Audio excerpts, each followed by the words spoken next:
The scene begins with a group of high school students who find themselves in an unknown place after their teacher leaves for a while. They discover that their phones don't work, and in front of them is a winged girl who claims to be a goddess. She tells them that they have been summoned to save the fantasy world, and they will soon be taken to the Shrine of Fantasia to meet the saint who received the prophecy. The students start asking questions about what they can expect in the fantasy world.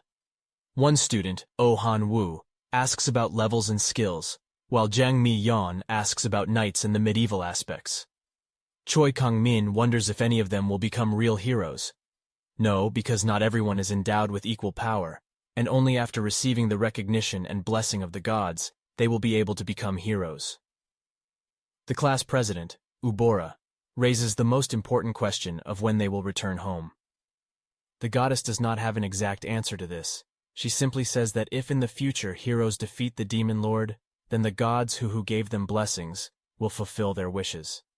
However, the students continue to ask questions, but the goddess provides less and less specific information. The main character, Kang Han Su, finally raises his hand and asks to be sent home, stating that he is not a fighter and has no place in this world. However, the goddess asks why they would turn a blind eye to the world's misfortunes and continue their normal lives. Kang Han Su responds that he cannot become a hero because he worries about his family. The goddess then announces that anyone who wishes to return home should tell her right away. As a result, the main character is left alone at the portal, and when he enters the portal, he finds himself in an unfamiliar place far from school, near a forest. He hears rustling and discovers huge werewolves who have already feasted on an elf and are now targeting him. Meanwhile, the other classmates end up in the Shrine of Fantasia, where they are met the saint, and a swordmaster named Alsus, and Princess Athena, who is an archmage. Ohan immediately started checking the status window before a lot of messages from various gods began to pop up, such as a certain god evaluates heroes, and offering favor to those who they deem worthy. Those who are not favored will not be needed. In this new world, the student's adventure begins. Meanwhile, as Han Su is running from the monsters, he accessed his status window and discovered a curse called Hero, which automatically translated hostile monsters' languages and reduced his hunting and achievement experience. However, his attempts at communication with the monsters were met with hostility. While running, he heard an unfamiliar language and was suddenly struck by an arrow. A fight broke out between the werewolves and the elves, giving Han Su an opportunity to escape. But as he crawled away, he realized he was in dire straits and would rather die than pray to the goddess who put him in this situation. At that moment, a boy looked out from behind a tree, invisible to his eyes. A certain god was peeping. God was already openly spying on him, and the guy being on the verge of death tearfully asked to be saved. Windows with inscriptions continued to appear. At first they asked him why he was alone, and not having received a specific answer, they were confused. There were no other gods here. The word outsider came off the tongue, but the boy in the hood did not understand it. Han Su, who was lying about being a lone wolf running around in a mountainous area, the god likes this term. Han Su himself is not the same, but lies in order to get help, and it really works. A certain god helped him, the arrow split, and his body felt much better. Next to the blessing, an outsider F appeared, and Han Su learned that all his stats, except death, would be reset, and terrible things would happen if he left the wilderness. But with his health restored, Han Su decided to make a run for it. As he fled, the wolves launched a stone at him, causing him to stumble. Despite this setback, he continued on his way until he encountered a cliff. The only way to survive was to jump, risking death either from the fall or from his pursuers. Desperate, Han Su turned to the monsters and offered them something new. He promised to give his most delicious body parts to whoever caught him first. Immediately, all the werewolves rushed towards him, ready to tear him apart. As they closed in on him, the Han Su fell backward, hugging their massive bodies and tumbling over them. The force of the collision with the ground was so strong that a column of smoke and dust flew everywhere. Soon, when all this dissipated, Han Su was breathing heavily, lying on the corpses of monsters. A certain god admired his survival skills, even though the guy himself said that there was nothing special about it. Han Su barely gets up before he hears one of the werewolves still muttering meat, trying to reach him and stab him with a dagger. Unexpectedly, his status window opens and shows the werewolf's stats, which is at level 3 Blue Moon Butcher. Maybe because of the level, the werewolf remained alive after falling from such a height. Apparently, there will always be enemies stronger than heroes, as in typical MMORPGs. Hansu grabs the stone in his hand, intending to end the life of the werewolf. Meanwhile, in the temple, the saint talks about blessings and levels. If the latter is enough to accumulate experience from slaying creatures with status windows, then it is difficult to achieve the former. High school students almost do not listen to her, thinking that having received such power, they will become invincible. But many people get tense when the saint says that the gods will constantly watch them, even in a dream, even in the shower. But there is nothing vulgar about it. Jung Mi-yeon sees it in a more positive way, for which she even receives a blessing charm, F. But a certain goddess does not like that. She begins to use her charm left and right. So Jung Mi-yeon receives a curse punishment, F. The saint says that as soon as a person receives a curse or blessing, it will not disappear until death itself. Also, the higher the rank, the stronger the effect, and once the rank raises, it cannot be lowered. Meanwhile, Hansu takes the weapon from the werewolf, noticing that his level has not risen at all, and God does not give any specifics, so he decides to move on before bumping into the pack again. Hansu decided to attack, and the gods started to pray for his soul. However, Hansu assured them that he wouldn't die. Then, Hansu tied a vine to a stone and swung it in the air. The werewolves had just noticed his presence by this time, while Hansu was about to show the monsters what centrifugal force is. In fact, if he just avoided death, then the blessing would take care of everything else.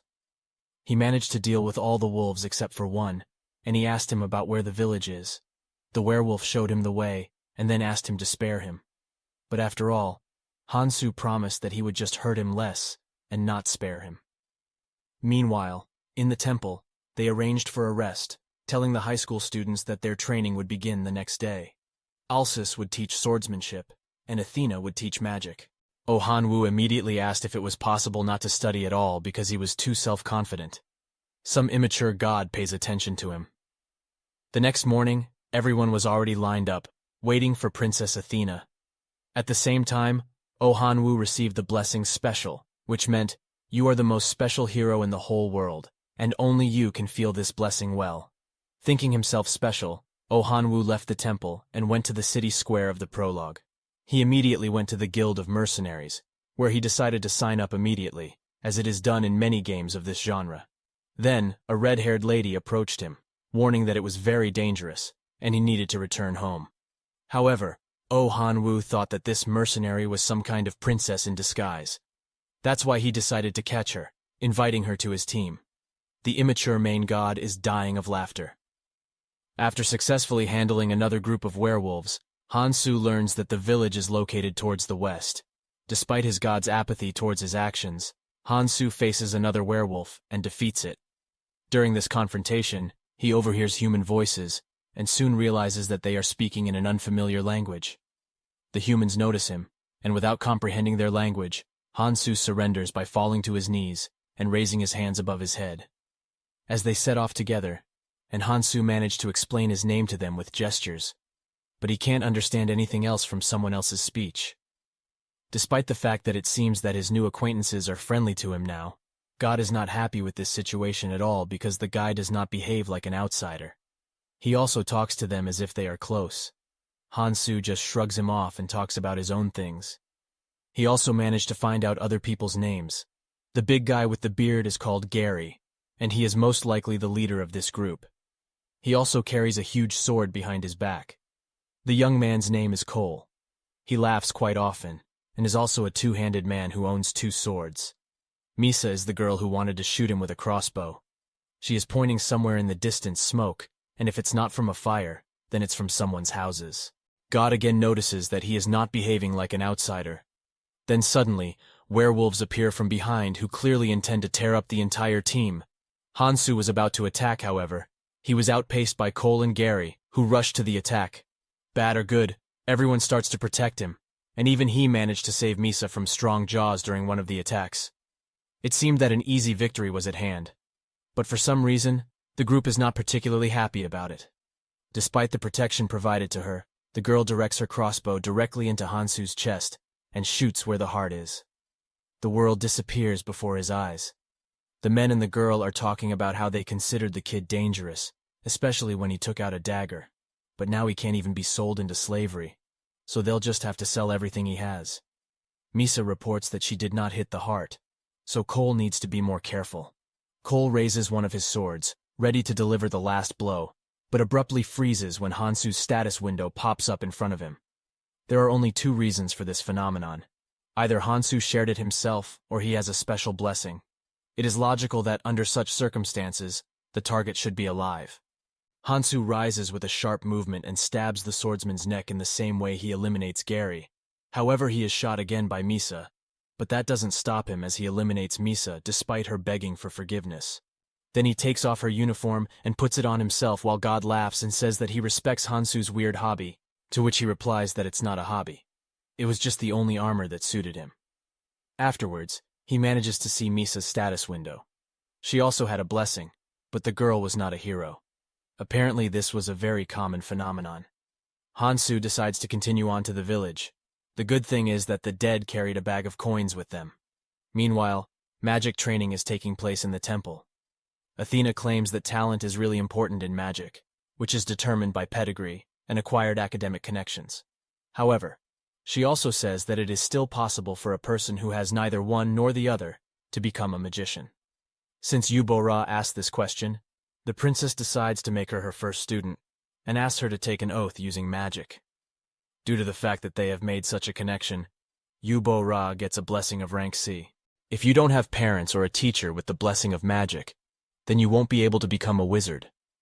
The lesson continues with the princess using ordinary magic, which is called white magic. There is also black magic that she used without a blessing or talent, which burned her hands. If someone wants to achieve it, then they will have to use their body as fuel. Meanwhile, Hansu gets to the village. Fortunately, he manages to reach the tavern by bribing the guard and enters an inn where he takes a shower. As he is taking a shower, he hears someone talking, which he is able to understand judging by his curse. This is a representative of a hostile race. Hansu gets dressed and grabs his dagger, but he decides to open the door and hide the weapon since he wants a meaningful conversation. A man, who appeared ordinary, introduced himself as the village chief. He checked in after hearing that there was someone who didn't understand their language. The man could also see Hansu's status and advised him to hide it, surprising Hansu. The chief thought Hansu was an elf, but was wrong. The village had been invaded by werewolves who lost their home to greedy fairies, causing many to lose their families. The village was a fort built by those seeking revenge. A certain god for some reason looks very upset. The man asks his last question, why didn't the paralytic drug affect the boy hearing this? Hansu immediately grabs his dagger, pressing the blade to someone else's throat with a sharp movement, but his hand cramps it is useless to resist. Hansu finds himself tied up in an underground basement where the village chief is angry at the elves who are tied up by their legs to the ceiling. He then asks Hansu to look at his status window, in which his name is Crimson, and not only does he have the blessing of madness, but also the curse of elves. The curse says that the village chief has become their enemy, and his lifespan has been shortened. That's why it becomes more difficult to deal with the enemy, especially since he is a black magician, and in order to prolong his life, he needs to sacrifice someone. So he decided to sacrifice Hansu, and promises him to sacrifice him without any pain. Hansu calls out to the village chief, to which he responds with pleasure, rejoicing that Hansu does not start begging for his life. While the village chief is distracted by whipping the still-living elves in bags to death, his actions are completely immoral. So, Hansu decides to take him by trickery. He talks about how he understands what it's like to walk down a path that no one can recognize.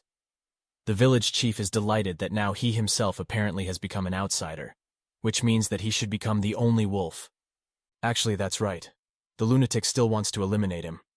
However, after that, for some reason, the village chief becomes more supportive of him and chooses some elf whom he throws off with chains on a circle for sacrifices.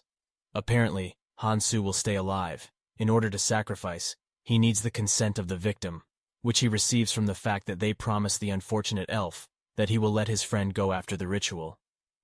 Hansu realizes that for some reason, the village chief is not getting any younger, to which he receives an answer that the village chief in front of him is not a person at all. He says that when he was human, because of the curse, he immediately became sick and old. And if then, a wandering magician who proposed an experiment that makes him half human, half werewolf, a hybrid of those who have a grudge against the blonde-eared creatures, and it seems that this is condescension, because the village chief puts his palm on Hansu's shoulder and says that today is the most wonderful day, and he was finally able to know who he is. And then he adds that he uses the life of Hansu properly. Meanwhile, in the temple, we are shown the formation of Princess Athena. She was called the genius of the magic kingdom of archmages, and she herself has always admired hard-working people. Being a princess took up most of her time, but thanks to her talent, she didn't have to put much effort into it. And despite the fact that Yu Bo-ra heard explanations about the academic connection and pedigree, she still wanted to learn the whole skill on her own. That's why the princess chose her as her first student. Later, she explains to Yu Bo-ra that if she wants to strengthen her magic, then she should imitate the magic of her teacher. Thanks to the patronage, the royal family inherited some of the talents of their ancestors. It is because of this that they have been able to use outstanding flame magic for many generations. However, she can also use ice magic and create something out of ice on her own. Then, Zhang Mi-yan raises the question of how to use magic for those who do not have a blessing. A real hum arises during which the princess asks who will become her second student. Naturally, everyone is torn, which is why a more or less friendly class becomes enemies who will fight for a place. After that, she continues the lesson, saying that you can acquire your own magic through training and practice. Yu Bo-ra asks if white magic and black magic are similar, to which the princess warns her, saying that black magic requires sacrifices during each use, and it is impossible to master it. Meanwhile, in the village, Hansu sits in the sacrificial circle before the village chief asks for his consent. "We need to act quickly, otherwise life will really end here," he says. Hansu asks the village chief about his last wish to see Misa for the last time. Hansu lies that he is the boyfriend of Misa, the girl he eliminated earlier, but the village chief doesn't really believe him because he knows that Misa's boyfriend is Cole. Fortunately, Hansu again manages to get out by saying that he is her ex. And if the village chief still does not believe him, then let him sniff. And really, he smells like Misa, so he's not lying. Does he have any other desires? Hansu asks him to let him go free if he can survive the ritual, and it would seem that they made a deal. But the village chief is so evil that he takes it as consent, which means that he can start the sacrifice. During the ritual, Hansu's entire body hurts, but due to his outsider's blessing, he manages to break free from the ropes and strike the village chief in the face. The village chief is shocked that Hansu not only managed to deceive him, but also survived the ritual. The outsider's blessing removed all the effects and even restored his shortened lifespan. But now the village chief has to fulfill his part of the deal. Hansu grabs a dagger and examines the bound elves. He frees the blue-haired elf and throws her over his shoulder, rushing to the door while the village chief is still surprised. However, he soon tries to nullify his promise by releasing the lifespan he received from Hansu. He is just about to use his black magic when he abruptly chokes on his own blood and begins to age. What kind of status does this guy have? Who is he anyway? Hansu pulls out his dagger, shouting that he is an outsider's apostle, while a certain god tells him not to put on airs, and then he himself is embarrassed. Hansu wonders if he eliminates the village chief, who is level 13, he might finally be able to raise his level, but it's better to think about escaping. Just as Hansu turns around, he hears the words about revenge, and the village chief's human body dies. Then the werewolf's head comes out. The village chief rushes at him, inflicting, as it seemed to him, a fatal blow to Hansu's chest and heart area. However, Hansu recovers quickly with the help of his outsider's blessing, and manages to slay him with the help of the blue-haired girl who grabs the village chief's leg and blocks his way with her shackles. Before his death, the werewolf only plaintively apologizes to his daughter for not being able to take revenge. Afterwards, Hansu releases all the prisoners, even calls the guards, and it seems that everything is over until soon. The elves are still not positive towards him, and fire at him as he runs away. Meanwhile, in the temple, new magicians began to appear in the temple who wanted to receive the title of mentor for the hero they train. When Princess Athena talked about how to create a fireball and was asked again if mathematical formulas were needed, she refused. However, other archmages who pulled up refuted her answer, saying that it is important to know all sorts of factors that can somehow affect the outcome of events and magic itself. Meanwhile, we are shown a village where Esopresso, the servant of the elf princess, is being treated. She and everyone else also escape from the village chief's grasp after being rescued. Her friend comes to her and says that they have lost track of the boy. It turns out that they attacked him because of a dagger with a royal emblem, which makes the maid very angry. She even calls all people ordinary animals. The blue-haired elf whom Hansu saved comes into the room. Her name is Celebliss. She is a councilwoman, and she also possesses the royal blood flow because of her eternal life. She became the elder's toy and stayed in the basement the longest. On the contrary, she is even grateful to the person for saving them. However, the maid still does not trust Hansu and says that he might be after her eternal life. But Celebliss informs her that if Hansu used a breach of contact, if it is terminated, everyone should pay the same price. However, the village chief underestimated the life force of Hansu and self-destructed, saying he does not need her eternal life force, and leaves the room, saying she'll find him. As she left, it is shown that a certain god was spying and listening to everything, and immediately returns to Hansu and asks if he's alive, which he is. However, he's stuck in the foliage of a tree. Meanwhile, Prince Alsus leads the students who want to learn swordsmanship to the banquet hall, where there is a huge table with drinks and treats. However, he is not very happy with the fact that the guys think of swordsmanship only as some kind of ignorant fight. So he asks the captain of the knights to arrange a sparring that takes place between him and Alsus. The first match resulted in Alsus's defeat as he was holding back. Then, after being treated, he asks the knight commander to use all his might, as he will show what true swordsmanship is. Then both of them fill their swords with mana, and face off in a duel in which the knight commander's sword simply breaks in half, resulting in Alsus's victory. Then Alsus tells the students that the power to cut through the opponent in one strike is swordsmanship. Meanwhile, Hansu was slaying more werewolves. He noticed that it had become easier to defeat them, and his body seemed to have become more nimble than before. He thought that his level might have gone up, but it didn't. He was still level 1. Then, he offered to negotiate with the surviving werewolf. That if he tells him how the werewolves used their swordsmanship like the village chief, Hansu would give him elven meat. The werewolf agreed, and answered that they ate lots of meat to gain power. However, Hansu didn't understand the power of meat, so he decided to explore the werewolf's ecosystem for his smooth revenge. Meanwhile, as Alsus stood at the head of the table, he explained that while talent is necessary for magic, anyone can learn swordsmanship if they have the time and money. The students sitting at the table did their best to pay attention. Some listened to Alsus, while others argued. Alsus continued to explain but was interrupted by Choi, who loudly placed his empty cup on the table, demanding another drink. Alsus advised him to stop drinking as excessive alcohol consumption reduces efficiency. Choi is annoyed as he wanted to become stronger and faster and thought himself to be different from the others. Suddenly, a butler appeared behind his chair and offered him honey tea to clear his mouth and help him feel better. Alsus told him about the importance of consistency and suggested he have 1 cup a day, or perhaps 2 if he was greedy. Choi nervously picks up the teacup and declared that he would drink 2 cups a day. Then Alsus explained that the blessing of a warrior cannot be achieved in a short period, just like a child can't turn into an adult overnight. However, if they maintain their determination, they would be able to achieve their goal in less than a year. Choi was shocked to learn that it would take so long. Then suddenly, he received a system notification stating that he had received a new blessing, Grit F, which would make him stronger and mightier the longer he fought. The effect would be reset as soon as he was defeated, or his will to fight was broken.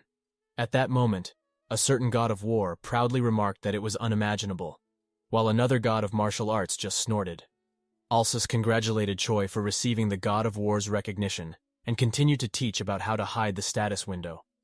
Meanwhile, Hansu followed the werewolf for a couple of days to observe the power of the meat. The werewolf kept attacking him whenever it got the chance. However, Hansu easily defeated it, and asks the werewolf why he's so weak despite being level 6. To this it replied he is not weak, it's Hansu who is abnormal. Annoyed, Hansu hit the werewolf and told it to show him the way. As the werewolf guided him to the village while eating meat, Hansu learned a lot from them. He discovered the location of the fairy's village, who had previously ambushed him, and confirmed the village chief's story about the past. He also learned that every time werewolves consumed meat, Their strength slowly rose from their stomachs, causing changes in their bodies. This method was much easier than the village chief's black magic. Suddenly, the werewolf went berserk and attacked Hansu.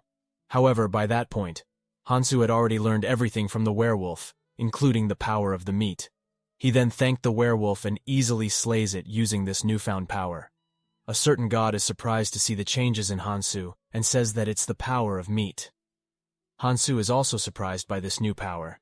However, he understands that if he hadn't had the outsider blessing outsider, he would have died, as the new power uses life force, and the outsider blessing creates a loop that resets from the beginning when his strength is depleted. But he thinks it's cool. Afterward, he kept on wandering and defeats many werewolves on the way, eventually reaching the fairy village. He was planning to tunnel through the back, but decided not to, as the security was too tight. Then the certain god kept on kicking him, and told him that now was the right time to go. Hansu follows the instructions and jumps through the wall using his dagger. Then, he assassinates some guards but doesn't feel anything. He understands that these people probably have families to mourn their deaths, just like he has a family, and he almost died without ever seeing them again because of these guys. Hansu is becoming colder. A certain god doesn't like the development. After slaying some more, Hansu is confused because he only sees mercenaries and not a single fairy. While he's thinking, he hears people talking and sees humans moving captives who have bags on their heads. Meanwhile, Esoppresso was sleeping, but she was also caught and taken to the basement where they were held captive. Then she hears the voice of the healer who had healed her earlier. It seems that the villagers want revenge for Crimson, the village chief's death, and they think that if they let the fairies leave, they'll take their home and family again. Then they begin to slaughter the fairies, starting with Esoppresso. All fairies dies except one, Celebliss. They couldn't decide whether to end her life or not, as she is high in the hierarchy, and they'll face consequences if they were to do so. Celebliss also understands their reasons. However, planning to murder Hansu, who is her savior, is unforgivable. They offer to let her go if she keeps what happened here a secret. However, she refuses. The guy raises his sword. She closes her eyes thinking it's her end. But suddenly she hears the commotion and opens her eyes and sees Hansu. Hansu recognized her, but first he dealt with the remaining villagers. He noticed the healer running and swiftly threw his dagger, causing her demise. Celebliss called out to Hansu, but he didn't understand her. She then showed him her stats, which surprised him as he had only one blessing while she had 3 high-ranking blessings, especially the Tamar A. Nonetheless, he didn't understand her motives for showing her stats, but he was able to learn her name and called out to her, to which she nodded and smiled. However, a certain god felt uncomfortable and urged Hansu to remain an outsider. Despite the potential punishment, Hansu decided to help Celebliss, as she had an experience similar to his. As she tries to stand, she stumbled and was about to fall, but Hansu caught her. As they are escaping the village, Hansu noticed that it was too quiet and asked God what could be the reason. However, a certain god was not in the mood to talk to him. So he decided to get rid of the fairy to ease God's anger. But he couldn't trust the villagers, and the forest was full of werewolves. So he left the village sprinting while carrying the fairy. Suddenly she pointed up and said something. Upon looking up, Hansu saw a phoenix. The phoenix landed in front of him, and then Celebliss told him to put her down, which he did, thinking she wanted him to leave her behind while he ran. However, that wasn't the case. Instead, she approached the phoenix and tamed it using her blessing. Then she said something to Hansu and kissed him, shocking a certain god. Hansu was about to ask her motive, but she jumped on the phoenix, said something to him, and left riding it. A certain god didn't like the scenario and brought down divine judgment on the sinner by pulling his hair out. Hansu says that he's upset as well, because it was his first kiss. Suddenly his stats open up, and he receives a new blessing, Fairy C, which increases his lifespan and youth. Additionally, all the effects and favorable comments he receives from the fairy are drastically amplified. Hansu quickly understands that the blessing fairy and outsider are similar, but if he were to use both of them together, he can burn a tremendous amount of lifespan and increase his meat power. However, the certain god was not happy with this development, so Hansu says that he's happier now that he has parted ways with the fairy, which makes the god happy again. Meanwhile, Prince Alsus brings the students outside and explains that today, they will increase their levels by hunting monsters. And for their first hunt, the knights will draw the monster here. Princess Athena explains that for mages, blessings are absolutely necessary, and leveling up also increases the blessing's rank. The students are excited about this fantasy-style hunting. One of them notices a slime and rushes to attack it, but is stopped by Alsus and Athena. They explain slime is a beneficial and harmless creature, as they eat all kind of filth, trash, pest, and corpse. Then Alsus explains that today they will hunt level 4 werewolves. Some students show concern as they are only level 1, but Princess Athena assures them that even if they were to die, the Saintess will revive them. And the hunting begins. The students rush to attack, but the werewolves easily defeat them and injure the student's eye. Then one by one, all the students get defeated. The black-haired girl tries to use magic, but she couldn't, and also meets her demise. At that moment, Alsus steps in and eradicates all the werewolves. Some students are badly injured, while others have died. Then, the Saintess appears and uses her power to revive them from the dead. She wants the heroes to fight with every last breath they have, and every time they die, she'll revive them. Choi manages to defeat a werewolf and reaches level 2, thanks to his new blessings. One is acceleration, which helps him move swiftly in critical situations, and the longer it's used, the longer the cooldown. The other command, which enhances the abilities of any group he leads. Mi-yeon also reaches level 2 using her blessing Charm, which she uses to charm other guys into doing tasks for her. Because of that, some girls look at her with annoyance. She also receives a new blessing called Color of Beauty, which frees her from ungraceful acts and psychological phenomena, and ensures her physical maintenance is perfect for her. Upon seeing the boys having fun defeating monsters, Choi's teammates switch teams and join Mi-yeon's team. Choi then teams up with the other girls who are on bad terms with Mi-yeon, all while the gods watch their interactions. On the other hand, Eubora tries to hunt alone and is attacked by a werewolf. Even the gods pity her for being alone. However, she uses her magic to defeat the werewolf and also reaches level 2. She then receives the blessing Martial God, which turns her body into a powerful weapon in all situations, and any weapon she possesses will be restored. While she's distracted, a werewolf attacks her. She quickly uses her new blessing and defeats it, reaching level 3 in the process. After slaying thousands of werewolves, Hansu checked his stats over and over while fighting and even received a curse, Slaughterer E. But he finally realized that he couldn't level up. For some reason, a certain god felt uneasy about this.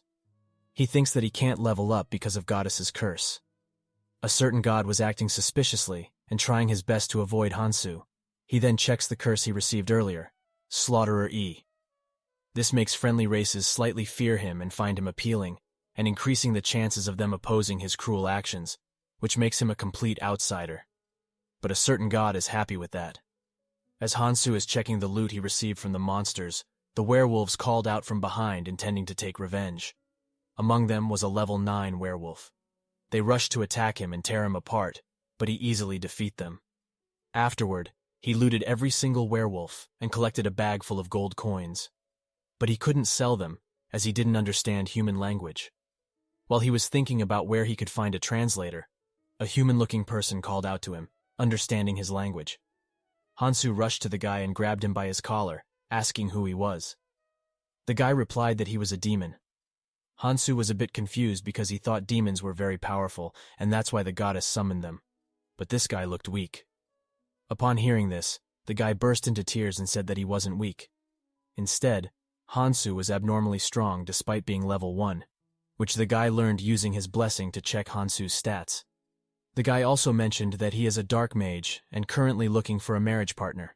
A certain god urges him to ask the demon more about his personal story. He did so by simultaneously shaking him, which annoyed the demon. The demon then tells him that the stronger a demon is, the more partners they can have, but he is weak. So he ran away as he didn't want to become the 243rd husband of an old demon. Hansu shows his pity, which annoys the demon again. He then asks Hansu how he's moving, as he used a lot of paralysis potions, which pissed him off as he had a similar experience with the village chief. The demon then tries magic to bind him, but he easily breaks free and asks about his relation with the village chief, to which the guy replies that he helped the village chief when he was on the verge of dying, as his backstory was heart-touching. This makes Hansu angry, as he didn't have a pleasant encounter with the village chief. Meanwhile, the Saintess informs the group that the other students have given up, and the remaining funds will be allocated to the remaining students. Suddenly, a knight arrives with news of a level 5 werewolf sighting. Considering that some of the heroes have attained level 5, the Saintess seizes the opportunity, believing it will offer valuable experience. The students prepare for an attack, but as they approach the werewolf, it swiftly closes the distance, launching a fierce assault. While everyone is injured, Eubora attacks it using her flame magic, but she is also defeated and thrown at Mion. Mion uses her blessing charm to buy some time. Then Alsis came to the rescue and swiftly slays the werewolf, saving them. However, today's event left Mion traumatized. After badly beating the demon, Hansu tells him to take him to the city or he'll beat him again.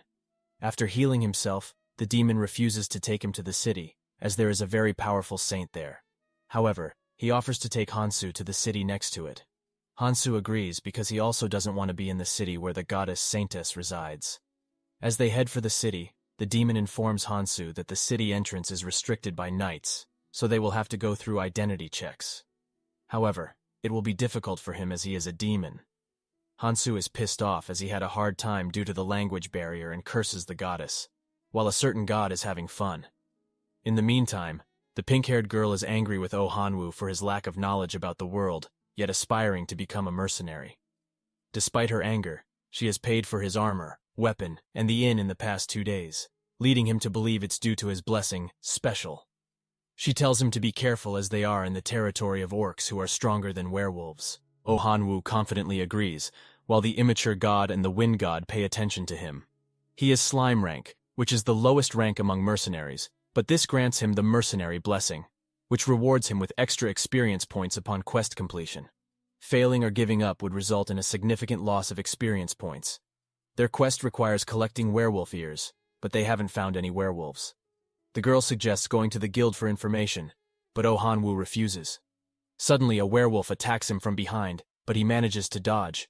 Then 2 more werewolves appear from behind and throw rocks at Oh Hanwoo, knocking him unconscious.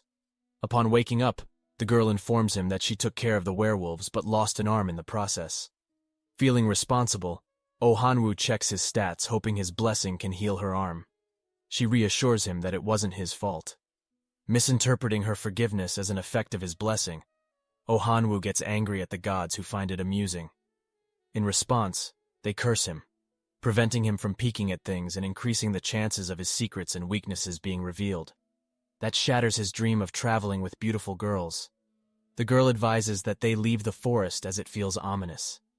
Oh Hanwoo decides to seek help from the saints in the city, promising to fix her arm. Meanwhile, the demon introduced himself as Kogmos, the 23rd child of the 348th wife of the 14th Demon King. He preferred to go by his nickname Mos, given to him by his girlfriend who became the 425th wife of the 7th Demon King. Although Hansu felt sympathy for Kogmos' backstory, he didn't think Kogmos had it as hard as him. He then informed Hansu that they would be able to leave the forest soon and warned him not to let his guard down, as they would be passing through orc territory.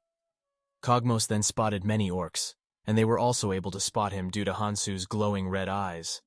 Although he could hide his eyes, he preferred not to, as they provided him with clear night vision, which he used to assess the orcs' numbers. He then approached the orcs in hopes of conversing with them, but was disappointed to find they were not intelligent. He took out his dagger and easily defeated them, while Kogmos lay on the ground with his legs burning with white flames. He told Hansu to look up, and as he did, he noticed a big white dragon. Kogmos informed him that a saintess was riding the dragon and had attacked him from a distance. Although injuries like this meant little to a demon, injuries inflicted by a saintess took longer to heal. He then asked Hansu to carry him, and although Hansu initially declined, he eventually agreed. As he is walking, Hansu told Kogmos that he had almost become a hero, which shocked him. Although Kogmos had seen the curse hero, he didn't think much of it, as these curses were given to demons when they lost to a hero. The curse made it difficult to level up, making it impossible to take revenge. Kogmos was confused about how Hansu could have gotten this strong despite having a blessing like Outsider, which was more like a curse than a blessing as it reset everything including his stats. A certain god let out a sigh and reminisced about the past. In the temple, the students are frustrated as they keep losing. Then, a knight came and informed Prince Alsus that all the werewolves are annihilated by an unknown culprit, and after analyzing the scene, they discovered that only one person had done it. Just as he was about to say something, Ohanwu arrived with a pink-haired girl demanding to meet the Saintess. Princess Athena recognized the girl and asked what happened, and as they are conversing, the Saintess arrived, disappointed that Ohanwu was still level 1. She checked the girl's stats, in which her name is Arya, and she had a blessing called Nobility B, indicating that she might be a duke's daughter. However, that wasn't enough for the Saintess to heal her hand.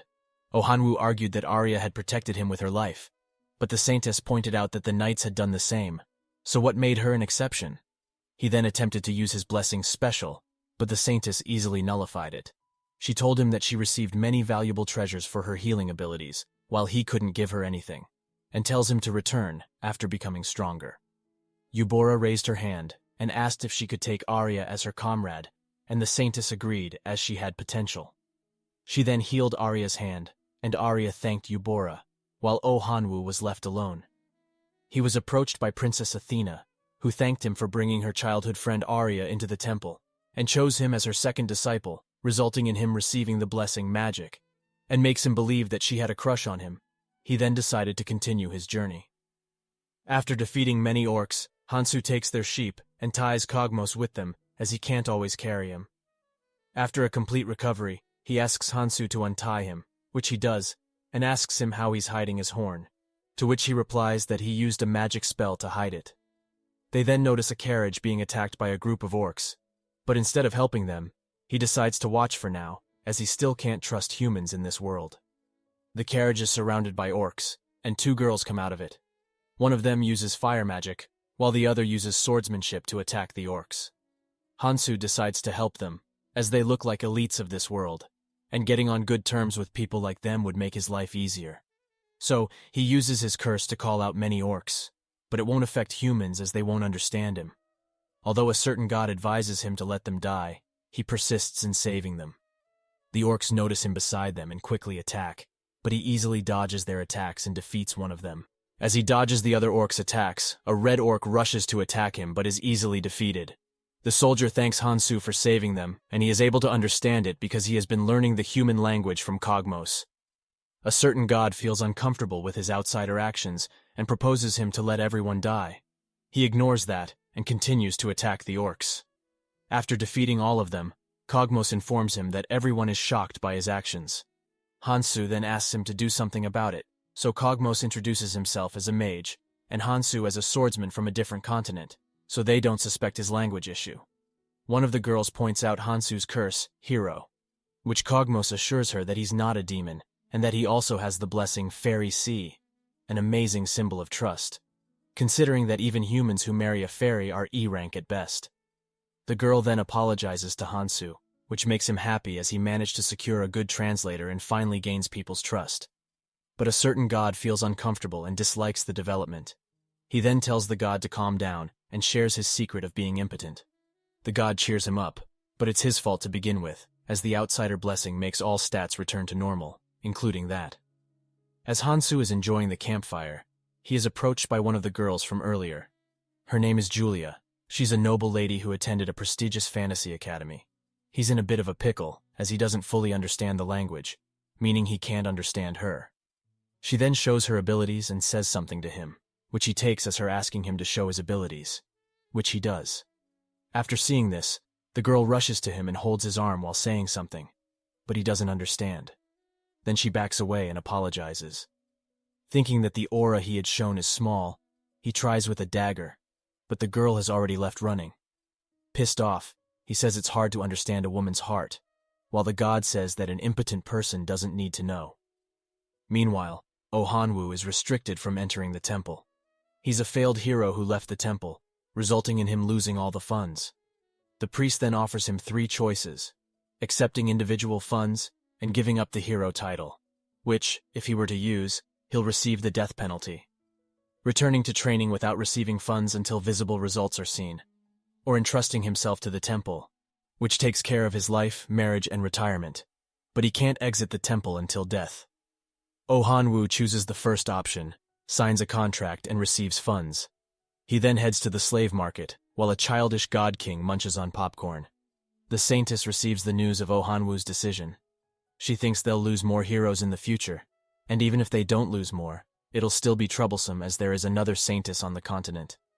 If a battle were to emerge, she would have to deal with it herself. She then inquires about the news of the werewolves being annihilated, and after hearing the full report, the Saintess thinks that it wasn't done by some knight or a wandering swordsman, but by someone else who is far stronger. The other girl then mistakenly mentions the Demon King and quickly apologizes. But the Saintess also agrees and tells her to investigate and find out if the Demon King is involved.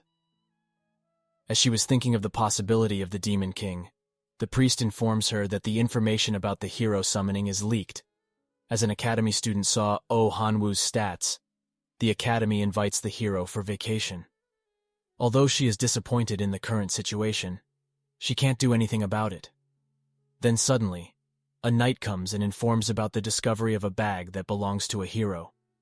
Meanwhile, as Hansu and Kogmos are discussing about mercenaries, he informs Hansu that if one becomes a mercenary, they receive a blessing that gives experience points for completing quests.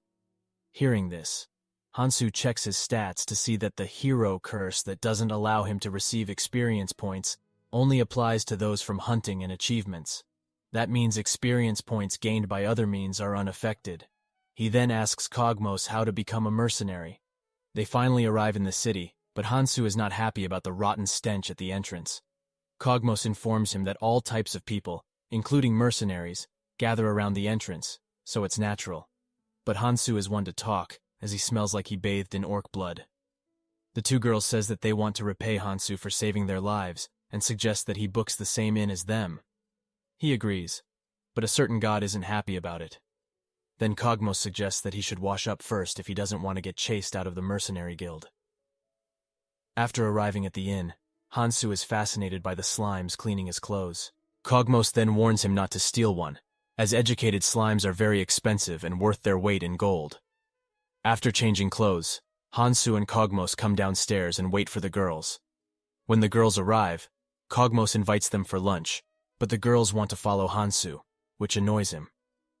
Hansu is happy that he was able to meet good people in this fantasy world, but a certain god is not happy about that.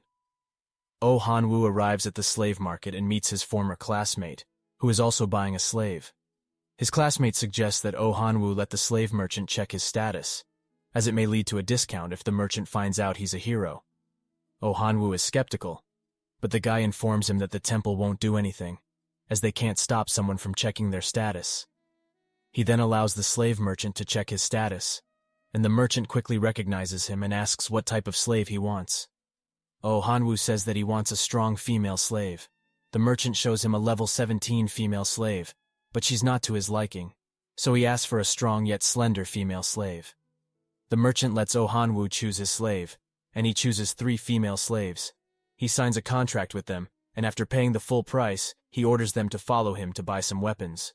Meanwhile, Hansu is having difficulty filling out the mercenary registration page as he doesn't understand the language and words. Kogmos then incorrectly writes his name on the paper, which he copies and signs for the registration, while Kogmos is dying of laughter. Upon completing the registration, Hansu receives the blessing Mercenary D, because of the girls vouching for his skills. The girls then hand him a quest in which he has to defeat some orcs and bring back their noses. Hansu agrees as he plans to use the girls as bait, while the god asks if there will be another slaughter, to which he replies, "Of course not. This time will be an annihilation." As the quest began, Julia tried to defeat an orc but was counterattacked. Then the other girl, Leisha, used fire magic to save her and told her not to push herself. However, they couldn't help it as Hansu easily slaying many orcs while they couldn't defeat a single one. So they tried to help, but quickly became exhausted, and asked Hansu to take a little break. They were surprised by his stamina as he kept on defeating orcs without breaking a sweat. While the two girls were talking about how amazing Hansu is, Julia mentioned that Hansu is using an unstable swordsmanship technique that could potentially destroy his entire body if he were to make any mistakes. He then took out a book and started learning language. But for some reason, all the words he was saying were either menacing or begging for life. Julia informed Leisha that she is now level 15, and that she would aim for B rank, as it would be difficult for them alone. But they have Hansu's help. Upon hearing this, Leisha teased Julia, suspecting that she had fallen in love with Hansu. After learning a little bit, Hansu called out to the girls to continue their hunt. Meanwhile, in the temple, the knight showed Saint the bag that they found in the werewolves' forest. She then asked the knight if Prince Alsus knows about this, to which he replied that he doesn't.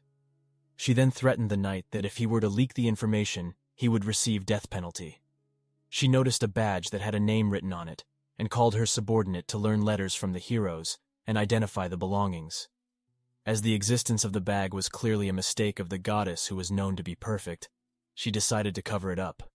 Her subordinate then informed her about the situation in the fairy village, and after interrogating the villagers, they learned that the person who helped the fairies called himself Outsider. Confused by this, she ordered her subordinate to get a sketch of what the outsider looked like.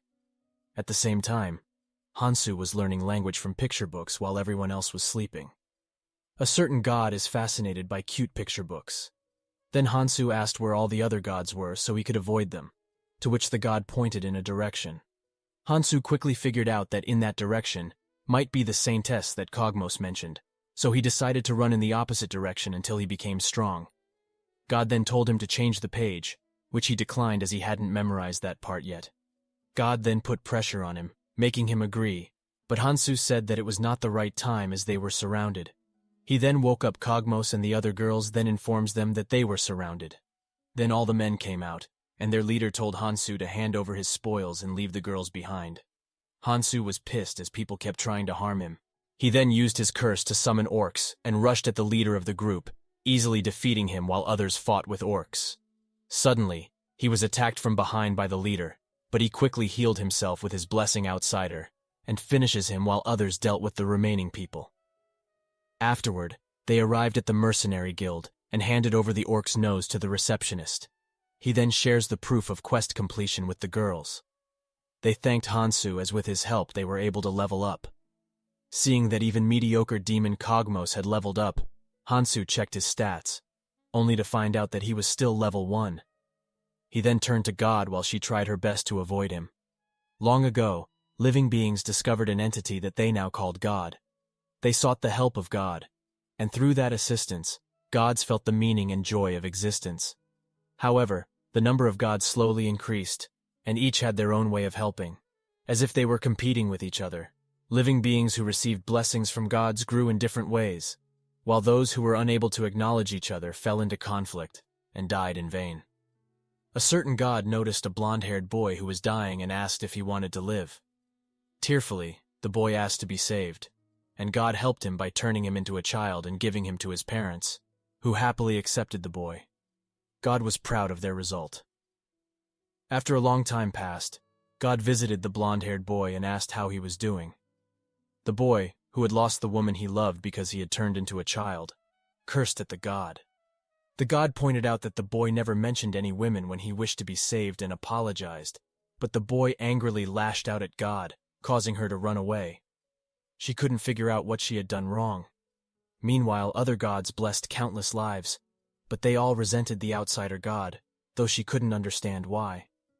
As time passed, more and more living beings viewed God as a tool, so all the gods made new rules and adapted to the new order, except for one god. God noticed a man dying. The man's name was Cain, and he was level 38 with many high-ranking blessings, but he was going to die. Then, a certain god asked if he wanted to live. The man quickly said yes, but God warned him that he would lose everything in the process. The guy accepts it as it's better than dying. God was overjoyed to realize that she was still needed in this world and healed the guy. But in the process, he lost his level and was now level 1. Despite this setback, he did not lose hope knowing that he could always start anew. However, sometime later, he was kicked out of his own team for being level 1. Although he was angry, he still didn't feel anything and advised God to never bless anyone again, as it was a curse that took away something more valuable than life. And he himself would never use this blessing again, even if he were to die. This revelation shocked God, and she finally acknowledged that she was no longer needed in this world. After a long time, God found another dying boy. Now, in the present day, God is worried that Hansu might come to resent her. Hansu was mad, but not at God, but himself for not realizing it sooner and wasting his time slaughtering orcs. God then asked if Hansu was angry, to which he replied that he wasn't and decided to buy picture books for God. Hearing this, a certain god desperately prays, and Hansu asked if it was for his dead soul. God quickly denied it and said it was a secret. Meanwhile, as O Hanwoo opens his eyes, he finds himself lying on the ground while his slaves are being taken. Moments ago, O Hanwoo was commanding his team to defeat werewolves, and they managed to do so, following his commands. However, it wasn't enough to defeat the werewolf as it stood up and was about to attack them. Then, O Hanwoo uses fire magic to defeat the werewolf, while admiring the blessing magic he received from Princess Athena. His classmate Park Han-young, whom he met at the slave market, appears with his slave and praises O Hanwoo. Realizing the guy's intention to bully him as he did to other students in the past, O Hanwoo prepares himself to fight. As the fight begins, Park Han-young's slave rushes towards them and easily defeats O Hanwoo's slave. He then tells O Hanwoo to hand over his slaves. Meanwhile, Hansu was looking for information on any powerful weapons. Then Kogmos informed him that all the weapons like that had already been confiscated, and those that weren't confiscated are being guarded by the nation's guard.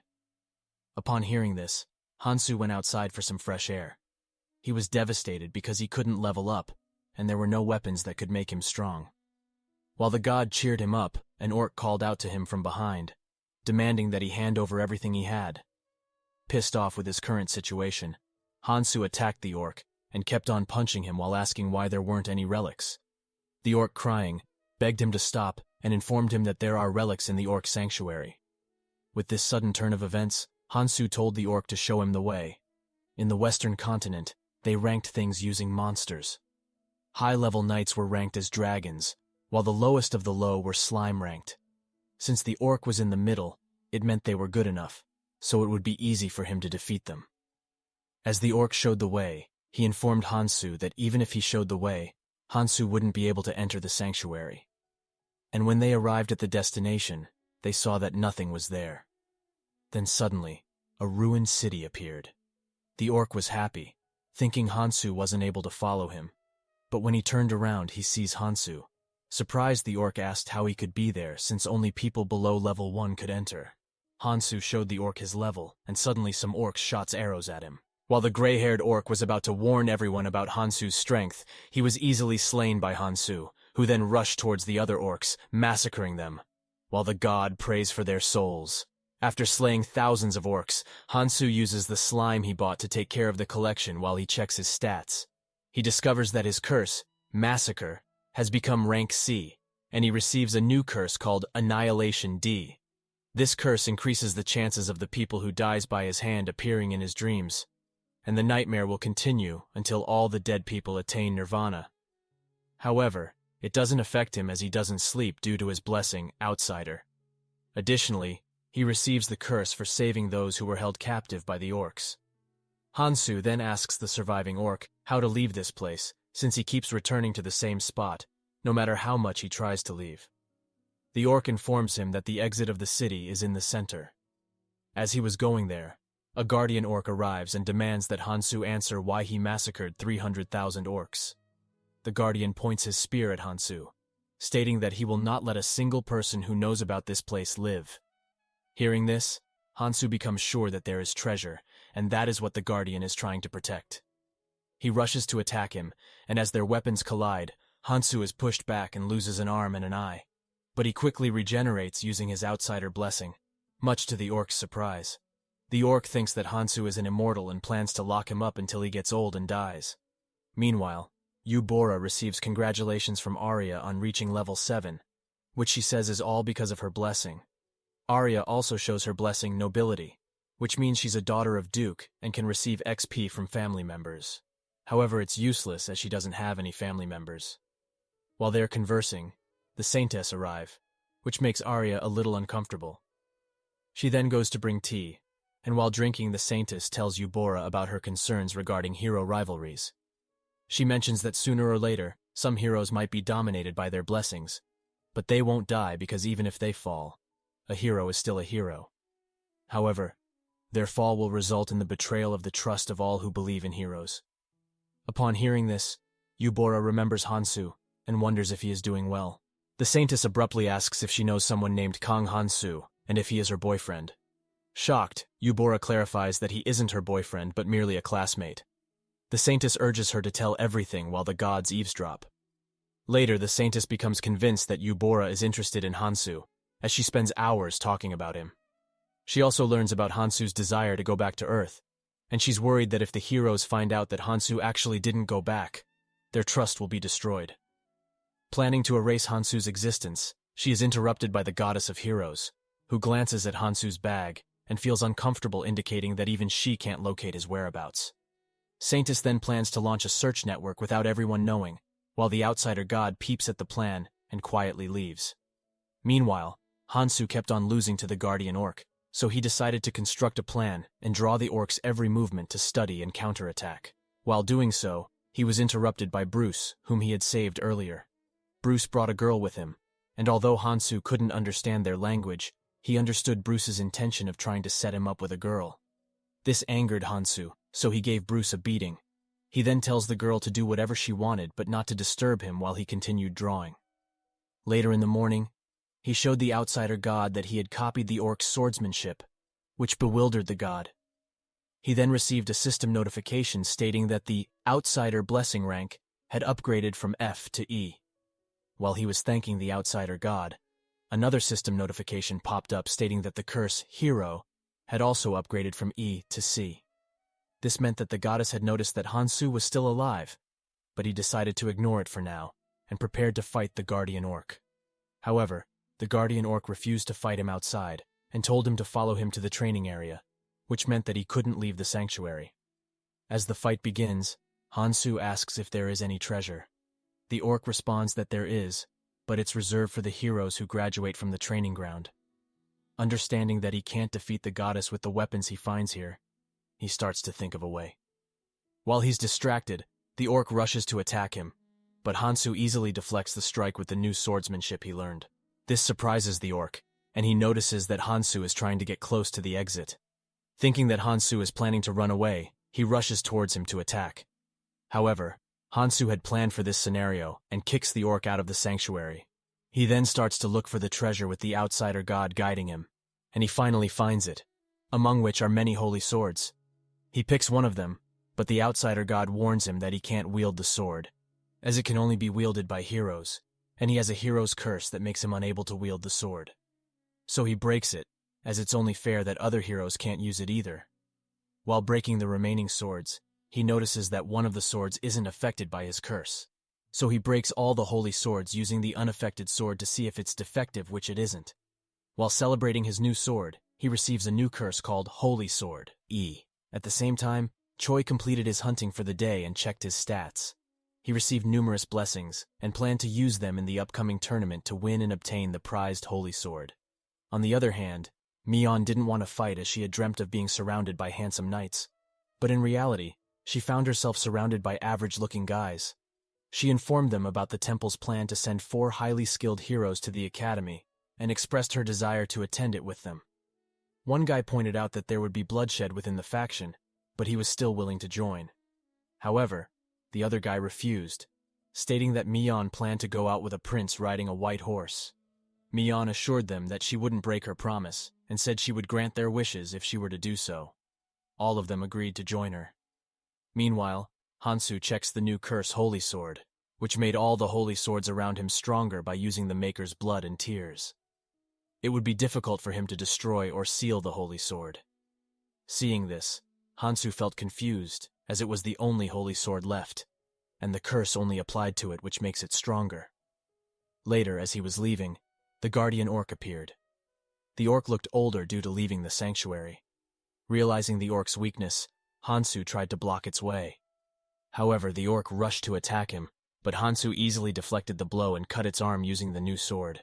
The orc managed to enter the sanctuary and quickly regenerated and attacked again, but Hansu easily beheaded it. However, it wasn't enough as the orc kept regenerating. So Hansu plans to take its head outside of the sanctuary. But before he could do that, the orc begs him to spare his life, and in return he'll do anything Hansu asks. Even help him escape this place using the holy sword. Although he can't wield it himself since only heroes can, Hansu then takes out the holy sword, which shocks the orc and confirms his suspicions about Hansu being a hero. The orc shows Hansu his stats, in which he also has the hero's curse and ruin curse that make him unable to leave the ruin. He explains that inside the ruin he is immortal, because he is the last strong opponent to test the new heroes, and despite being so strong he lost. He then asks Hansu why he isn't leaving, to which he replies that he'll leave under the condition that he'll let the captives go with him, to which the orc agrees. Hansu then informs everyone that they can go home, but for some reason, only 3 of them decide to go. As the portal opens, Hansu is a little skeptical as the situation feels familiar, but the god assures him that it's safe. Before leaving, he asks the orc how he'll return to the sanctuary, which he replies that they can communicate using the holy sword, so Hansu can command him to open the portal whenever he wants. Upon entering the portal, he finds himself in a woman's room with a holy sword on the wall. He complains to the god, who assures him that it's still safe, but it will be dangerous soon. Then he notices his bag under the table. Meanwhile, the saintess arrived at the place where Celeblus was imprisoned and asked the villagers if it was true and if they knew how important Celeblus was. She was known as the Guardian of Flame, and despite her weakness in battle, she had the ability to summon incredibly strong monsters, particularly the Phoenix. The villager kneels and apologizes while begging her to spare him, which she accepts as Celeblus herself forgave them. She then asks about the appearance and name of the person who saved the fairy. The villager replies that the man had short black hair like the heroes, but they don't know his name. Upon hearing this, she is certain that it's Hansu, but also confused about how he managed to fight, as even if he has many blessings, it would be impossible for him to defeat a werewolf, just like the other students. She wonders which god gave him blessing, as all the gods were with them in the temple. And now that she's certain that the bag belongs to Hansu, she plans to get rid of it, while a certain arrogant god nervously peeks and is displeased. Later, the students arrive in the village where Hansu had been, and Princess Athena tells them not to disturb the villagers, as they had already been through an incident. While the students are fooling around, Choi notices something in the distance and warns everyone that there might be a werewolf. However, it turns out to be Oh Han-woo, who appears injured and filthy. Choi mocks him, and in response, Oh Han-woo challenges him to a duel, to which he agrees, but just as they are about to start, Arya intervenes, pointing out that Oh Han-woo is badly injured, and the duel wouldn't be fair. Choi then calls for the Saintess, who heals Oh Han-woo, and the duel continues. Although he knows that Choi is stronger than him, he is confident in defeating him. A few days ago, after Park Han-young took his slave, he received a new blessing, Revenge, that makes him as strong as his target of revenge. The more people who seek revenge on him, the stronger he becomes. While he wants revenge on Park Han-young, he decides not to act on it yet, as he needs a strong target to become even stronger. He chooses Choi as his opponent, since he is the strongest among the students. As the duel begins, Oh Han-woo barely manages to block Choi's sword and uses fire magic to counterattack, which Choi easily dodges. Angered, Oh Han-woo hurls fireballs at Choi, but they have no effect. Just as he is about to deliver the final blow, Oh Han-woo's blessing Special activates, causing a massive explosion that results in a tie in the duel. Meanwhile, Hansu finally arrived at the inn where he was staying and met Kogmos, which surprised him as he didn't run away. Kogmos replied that he wanted to leave, but he couldn't, because Prince Alsus, the third strongest knight, was present in the kingdom and wanted to meet Hansu. Kogmos also warned him not to mention anything about him, as Alsus was a paladin blessed by the saints and would easily identify Kogmos as a demon. Upon hearing about the saints, Hansu decided to avoid the meeting, stating that he wouldn't go because he couldn't understand their language. Suddenly, Julia and Leisha arrived, who would take him to Prince Alsus and help with communication. Leisha noticed that Hansu had received a new curse, to which he replied that he got it while hunting. Kogmos planned to leave Hansu, as staying together for too long would result in him dying without getting married. However, Hansu didn't want to let him go, as he needed someone to translate for him. Kogmos then advised him to buy a slave who could translate. Later, after getting dressed up elegantly, which he didn't like, Hansu arrived at the palace to meet Prince Alsus. As Prince Alsus introduced himself, Hansu was able to understand him, to which the prince replied that it was all thanks to his blessing, language. He then thanked Hansu for subjugating the orcs, who were a major problem for the country, and saving the noble's daughter's life, which Hansu accepted. Curious about Hansu's blessing that annihilated the orcs, Prince Alsus requested a duel. But before that, they had dinner, and during the dinner, Alsus praises Hansu for his blessing that allows him to eat as much as he wants, which makes the outsider god happy. Alsus inquires about how Hansu got the hero's curse, to which he lies, saying that he gained the curse by beating up a hero who was attacking fairies. He then asks if Hansu remembers the hero's face, to which he lies again, saying that he punched the hero's face so hard that it was unrecognizable. Alsus then reveals the reason he invited Hansu was to investigate, as all the orcs that were in the forest disappeared like magic, almost as if they've gone extinct. Hansu then say that it might be because he hunted too many orcs, to which Alsus replies by emitting an aura and saying that he wanted to subjugate the orcs by himself. However, it didn't affect Hansu, and he replies dumbfoundedly. Fascinated by him, Alsus decides to start the duel. Hansu pulls out the fairy dagger, which shocks Alsus. Then he quickly hides it and shows his swordsmanship aura, which shocks Alsus, as Hansu was able to use such a dangerous aura, while he had to injure his hand many times to achieve a lesser version of it. He then gives Hansu a sword and lets him make the first attack, to which Hansu agrees.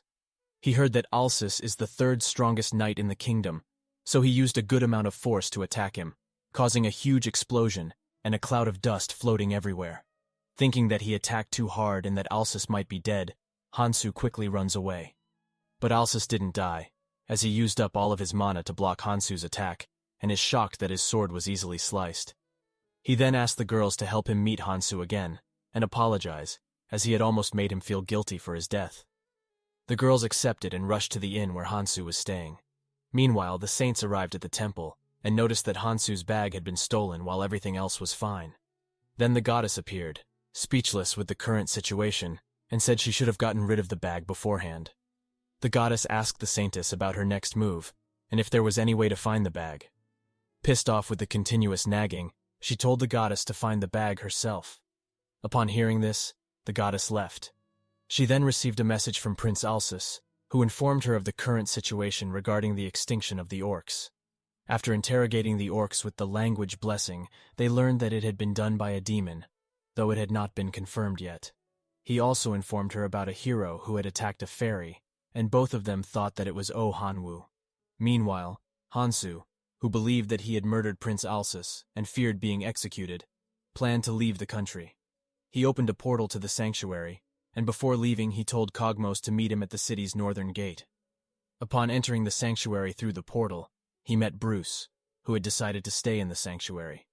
Hansu then asked Bruce to help him move stuff, and told the orc not to do anything to the citizens, since they would be helping him. The orc agreed because if he didn't, he would die. Hansu then met up with Kogmos and explained the situation to him. Kogmos advised him that they should head north, where the biggest slave market on the continent was located, and they could buy slaves. However, because Hansu had taken all his things, he wasn't able to buy even a horse to travel. So Hansu decided to carry Kogmos and run, which he didn't like because it was embarrassing. During their journey, Kogmos was starving, so Hansu used his sword to command the orc and opened a portal that provided them with food. After they finished eating, he threw the plates into the portal again, which shocked Kogmos since he had never seen that type of magic before. Hansu replied that it was only him who didn't know about it. Later, they arrived in the city, and Kogmos told Hansu that he wouldn't run away, so he demanded his stuff back, which he refused, and instead commanded the sword to give him his bag. Realizing that Hansu hadn't learned magic, but was using the sword to summon the portal, Kogmos decided to take a closer look at the sword. As he held the sword to examine it for any spatial spells, he received an electric shock and realized that it was a holy sword that couldn't be wielded by a demon. Upon arriving at the market, Hansu noticed a slave girl being abused by her master. Kogmos then informed him that it was all an act to manipulate weak-minded people into buying slaves, and he commented that the girl's skin was too good for someone being mistreated. They approached the merchant and inquired about any slaves with the blessing of language. The woman replied affirmatively and told them to follow her. Hansu asked if the slave would run away, to which Kogmos informed him that they wouldn't, as they had a curse that hurts them every time they go against their master's command. The woman then led them to a female slave named Dialoka, who happened to be a demon. Kogmos instantly developed a crush on her, which prompted teasing from Hansu and the outsider god. He decided to buy her, but he didn't have any money. Hansu asked Dialoka how she became a slave, to which she revealed that she had once loved someone, but he doubted her feelings. In order to prove her love, she consented to become his slave, only to be abandoned by him. The outsider god expressed boredom with the story, while Kogmos was moved to tears, seeing that the girl was disgusted. Hansu ultimately purchased Dialoka and checked her stats, discovering that she possessed numerous high-ranking blessings. He then proceeded to buy several more slaves and command them to transport his belongings. However, Kogmos had a change of heart and decided to accompany Hansu. Just as he made this decision, he was shot in the head with an arrow. Another arrow was aimed at Hansu, but he easily deflected it. After beating the attackers, he learned that they were thieves who had heard rumors of a level 1 human buying slaves, so they decided to steal from him. The guards arrived, and a crowd started to gather, so Hansu decided to escape to the forest with Kogmos. Despite being struck in the head, Kogmos quickly healed due to the demon's high healing abilities. As Dialoka insulted him for his weakness, Hansu turned around to check his shirt and was attacked from behind by Dialoka. However, he easily blocked her attack and destroyed her arm. She then backed away and asked Hansu if he was truly a level 1, to which he confirmed and rushed towards her to counterattack. Although he injured her, it was nothing severe for a demon. She then landed a critical hit, and thinking she had won, she demanded that Hansu declare her freedom in return for healing him. However, Hansu declined and healed instantly, which shocked Dialoka. She then healed her hand, and they resumed their fight. But this time her healing ability couldn't keep up with her wounds, and she kept getting beaten one-sidedly. She then took out her wings and put all her power into her leg, launching a powerful attack at Hansu. While Hansu prepared to block it, he caught a glimpse of her panties, causing him to lose focus, and the attack struck his head, knocking him unconscious. When he regained consciousness, the outsider god scolded him for losing focus and told him to cleanse his mind. Dialoka called out to him and requested clothes, as hers had been torn during the fight. Although he refused at first, he eventually agreed and took out clothes from the portal and gave them to her. She was angry, realizing that Hansu had purposely lost the fight, but she acknowledged him as her master, despite her shame as a demon. While Kogmos warned Hansu not to command her anything weird, or he would never forgive him, Dialoka pointed out that he wasn't even strong enough to beat Hansu, so what if he wouldn't forgive him? She then hugged Hansu as a reward, and since she had used up all of her mana, she couldn't move, so she asked him to carry her. Meanwhile, in the temple, the Saintess is troubled by the fact that they can't use monsters to train the heroes, since the werewolves and orcs have gone extinct. She decides to let Alsus handle the matter, while she invites Celebliss to find the intruder who stole the bag. And after hearing about the werewolves incident, Celebliss wonders if Hansu is doing well. She then informs the Saintess that she would use the slime named Malang's help to find the intruder, as it has special abilities. When she commands Malang to find the intruder, it says that the intruder had used a similar holy sword hanging on the wall to open a portal and ran away. The Saintess quickly figures out that it was Hansu. She thanks Celebliss and asks if she needs any help, to which she replies that she needs the Saintess' help to join the academy as a professor.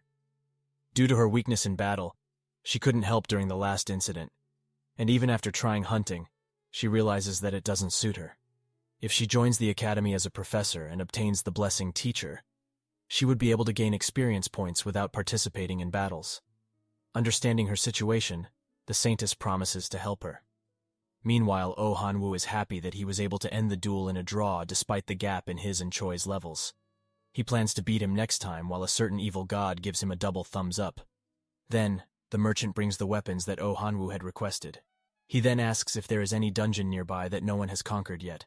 The guy replies that there isn't. He then notices a large crowd, and after getting into it, he sees Celebliss, and instantly develops a crush.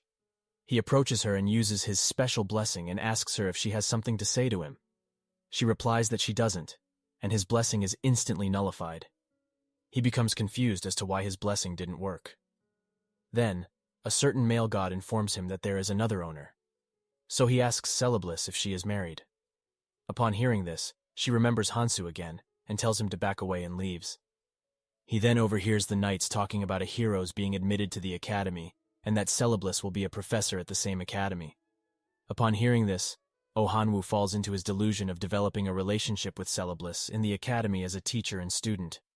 So he decides to go back to the temple and become heroes again to get admitted to the academy. Later that night in the temple, Prince Alsus explains to the students about the upcoming tournament in which they have to hunt orcs and collect tags that are attached to their ankles. To prepare for the tournament, they had released a great number of orcs in the forest, which is marked on the map. However, many students are scared, as they have never hunted orcs before.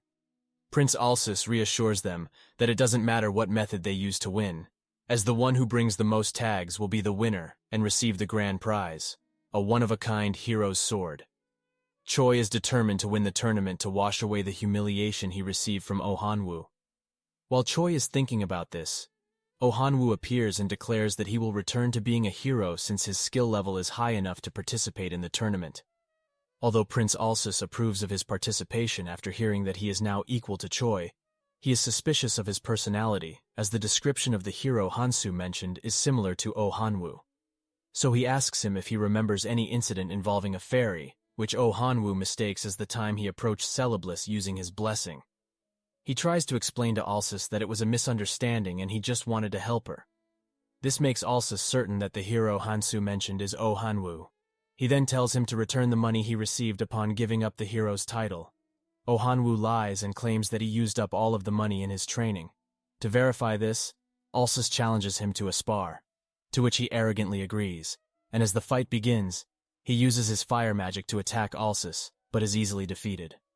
Alsus then asks the students to raise their hands if they want to participate in the tournament. He also informs them that the students won't receive any protection during the tournament.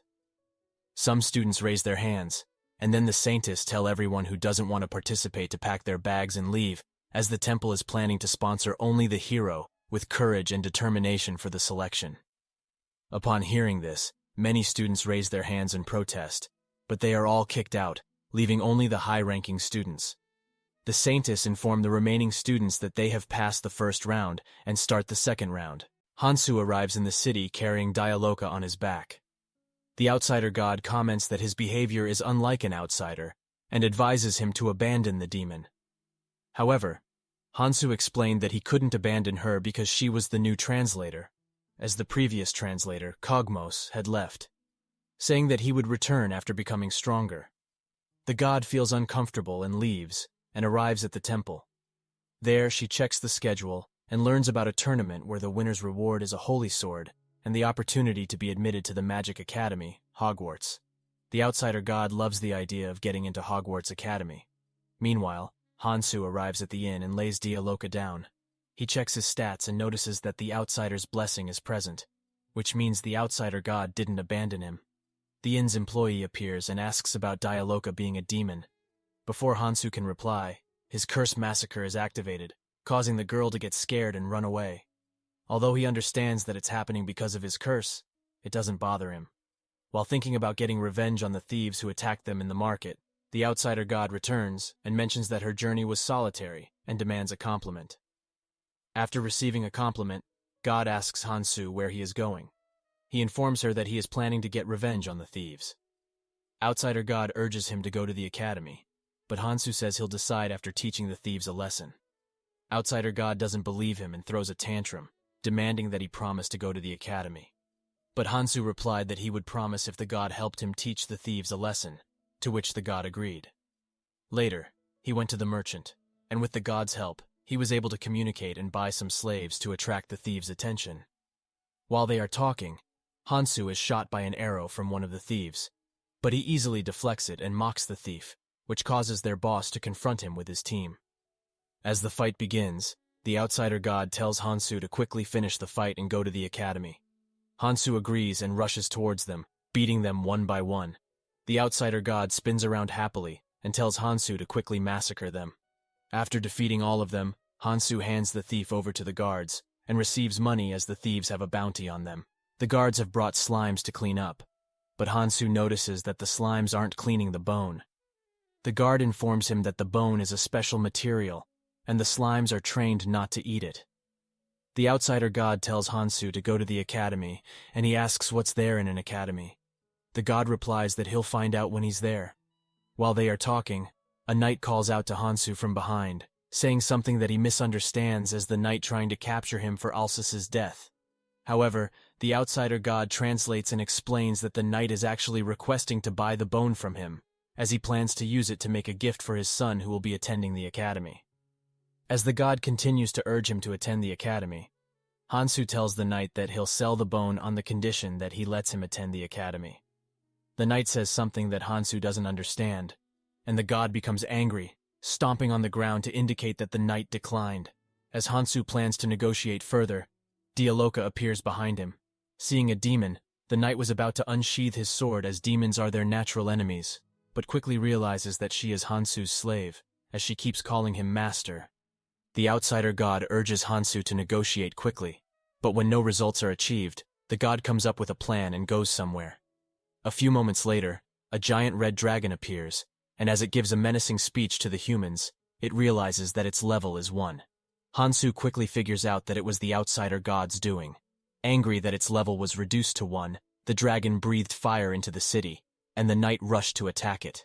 The outsider god suggested to Hansu that he defeat the dragon quickly and showcase his skills to the knight in order to gain the knight's recognition and enter the academy. Understanding the god's intention, Hansu drew his sword, which Dialoka instantly recognized as the holy sword, and she asked Hansu if he was a hero, to which he replied that he isn't and that the sword is defective. As the dragon continued to breathe fire, soldiers prepared their bows and shot arrows at the dragon, further angering it because it was being attacked by mere humans. Just as the dragon was about to breathe fire at the soldiers, the knight arrived and used his sword to block the breath, surprising Hansu, as he didn't expect the knight to be able to block it. Dialoka then informed him that it was expected since the knight was a protector of the country, and the dragon wasn't in normal condition.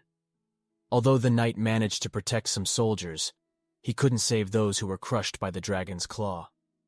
As the dragon slew more humans, it realized that it could level up, so it planned to massacre the entire city to regain its levels.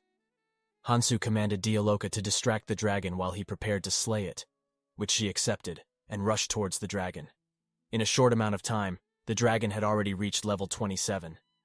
As Dialoka approached the dragon, it quickly recognized her as a high-ranking demon and planned to use her as experience material.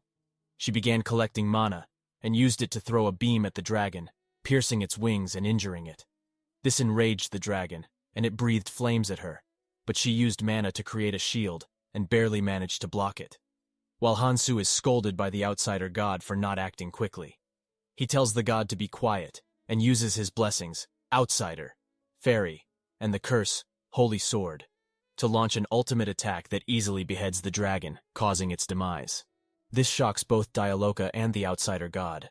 Before dying, the dragon learns Hansu's level and feels humiliated to be defeated by a level 1 human. So it gives Hansu a curse called King's Wrath, which provokes nearby dragons. If his life is in danger, he will be attacked by dragons.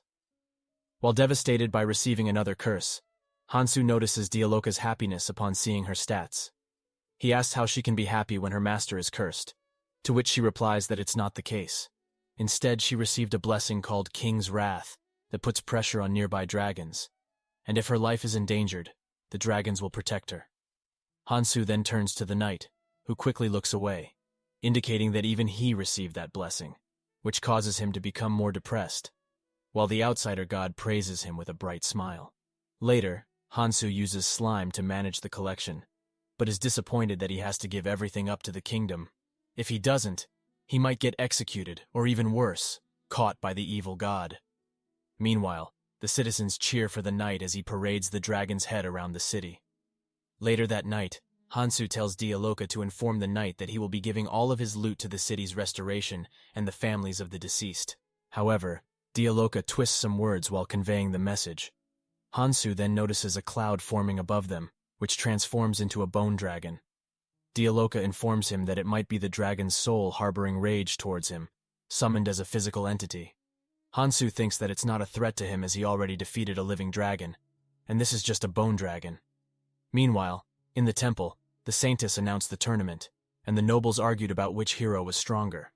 Arya hid behind Eubora and informed her that her mother was looking directly at them from the VIP seat. Arya hadn't seen her mother since she left home. Eubora encourages her to be bolder, because if she keeps hiding, her mother might be disappointed. Arya agrees and decides not to hide anymore. She then asks Yubora if she would help another hero in trouble, to which Yubora replies that she would because it's something Hansu would do as well. Realizing she thought out loud, she quickly tries to hide her emotions. As the Saintess starts the tournament, Choi and his team rush to a carriage they had prepared beforehand, while Yubora uses her blessing sprint to run faster, carrying Arya. Mion also prepared a carriage and left with her teammates. Later, the Saintess's subordinate informs her that the Red Dragon King, Al-Kaiser, has been resurrected. The Saintess quickly recognizes it as she had defeated the dragon alongside a hero hundreds of years ago. Her subordinate thinks that a god might have resurrected the dragon, but she disagrees. The gods would never do such a thing without a reason, and there wasn't even a hero present at the location. She quickly realizes that all the heroes are in the tournament, except for Kang Hansu, and she suspects that there is a god helping him hide from the goddess of heroes. As she went in panic mode, her subordinate informs her that the dragon has already been subjugated. The dragon was at a level where a knight could stop its breath. Hearing this, she concludes that it is not the Dragon King because it's impossible for a knight to stop a Dragon King's breath. She decides to put the matter aside and focus on the tournament instead. At the same time, Oh Hanwoo didn't get a single carriage. Then Julia called out to him, asking what a hero was doing there. As Oh Hanwoo looked at her, he couldn't see her body or her stats because of his curse, see-through. He then used his special blessing on Julia, which compelled her to give him a ride, and they set off for the Orcs' forest. Meanwhile, the city where Hansu had been was destroyed, and Dialoka was badly injured. Hansu was angry for some reason while two bone dragons fought above him. A few moments ago, as Hansu slew the first bone dragon, his blessings Outsider and King's Wrath simultaneously activated, causing him to summon many skeleton dragons that were after his life. As the knight was attacked, his blessing King's Wrath activated, and another bone dragon was summoned to protect him, causing the dragons to fight each other. At some point, even Dialoka got knocked up. Hansu then decided to finish it, and used his sword to slay all of the dragons at once. After all the dragons had died, Dialoka asked Hansu if he knew what caused this, to which he replied that it was because of his blessing Outsider. Unlike werewolves who get their power by eating meat, he gets his powers by using his life force. King's Wrath curse triggers every time his life is in danger, and Outsider, which resets his stats, causes an infinite loop that keeps summoning dragons. But at some point, even his curse got reset and stopped. As the dragon bone was still a rare material, Hansu decided to give all of it to Dialoka. Then, the knight rose up from the grave of bones and requested Hansu to go to the academy together with his son, which made the Outsider god extremely happy and praised themselves for the perfect plan. Having no other choice, Hansu accepted the invitation and arrived at the knight's mansion to meet his son. During their dinner, Dialoka translated the knight's words and explained that he wants Hansu to go to the academy with his oldest son instead of the youngest. The youngest already had a partner, while the oldest had dropped out but could return to the academy. Hansu agreed, which made the parents happy.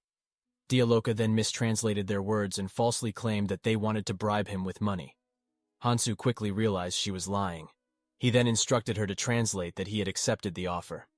Dialoka complied, and said that Hansu wanted to see the face of the disgraceful son who hides when there are guests in the house. Before Hansu could stop her, he noticed the knight and his wife on the ground, crying. He asked Dialoka what she had said, and she replied that she had done an excellent demonic translation. Later, when Hansu was resting in the guest room, he asked Dialoka if she had any information on the academy. She informed him that the academy was founded by humans to oppose the demons and taught about battle. Despite all their efforts, humans were still weak, so it had become a place for networking.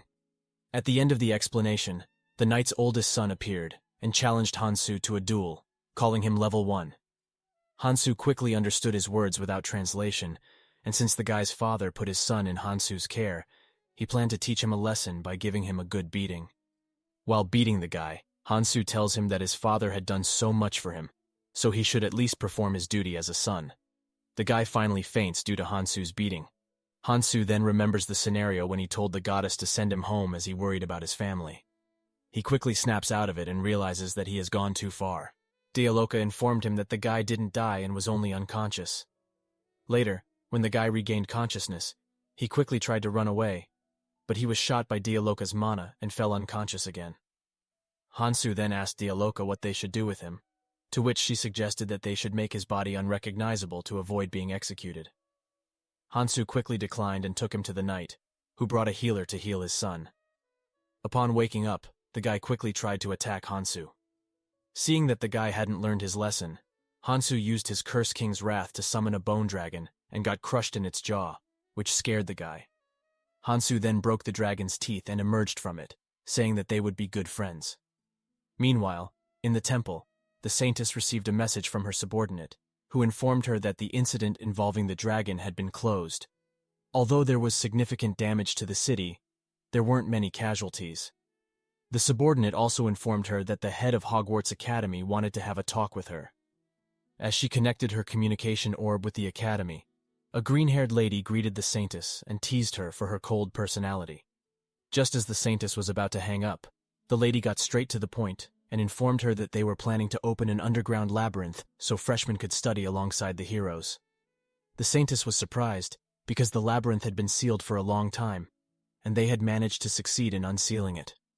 The labyrinth was a place where gods used to overuse their power in the mythological ages, and that's why the relics in the labyrinth possessed extraordinary power. However, along with that power came great dangers.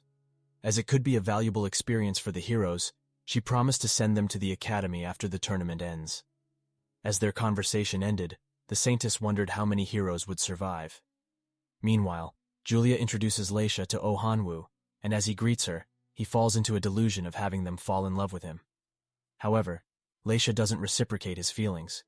She quickly understands the context of the tournament and checks Oh Han-woo's blessings. She notices that he has many low-rank blessings despite being just level 6, so she mistakes him for someone chosen by the gods. However, she isn't that impressed, as she has already seen Hansu, who is far more capable. Later that night, they didn't find any orcs. After analyzing the surroundings, Leisha figures out that another party must have arrived before them. Looking at the slime that is still cleaning up the area, it means that the party must be nearby. As Julia follows the slimes, she comes across orc bodies. After analyzing their burns and cuts, Julia quickly deduces that the team must consist of a swordsman and a sorcerer. Suddenly, Oh Han-woo hears the sound of someone fighting. After following it, they witness Eubora and Arya battling orcs. Eubora uses her fire magic while Arya uses her swordsmanship. As Arya is about to be attacked, Eubora uses her warrior blessing to block the blow and easily defeats the orc.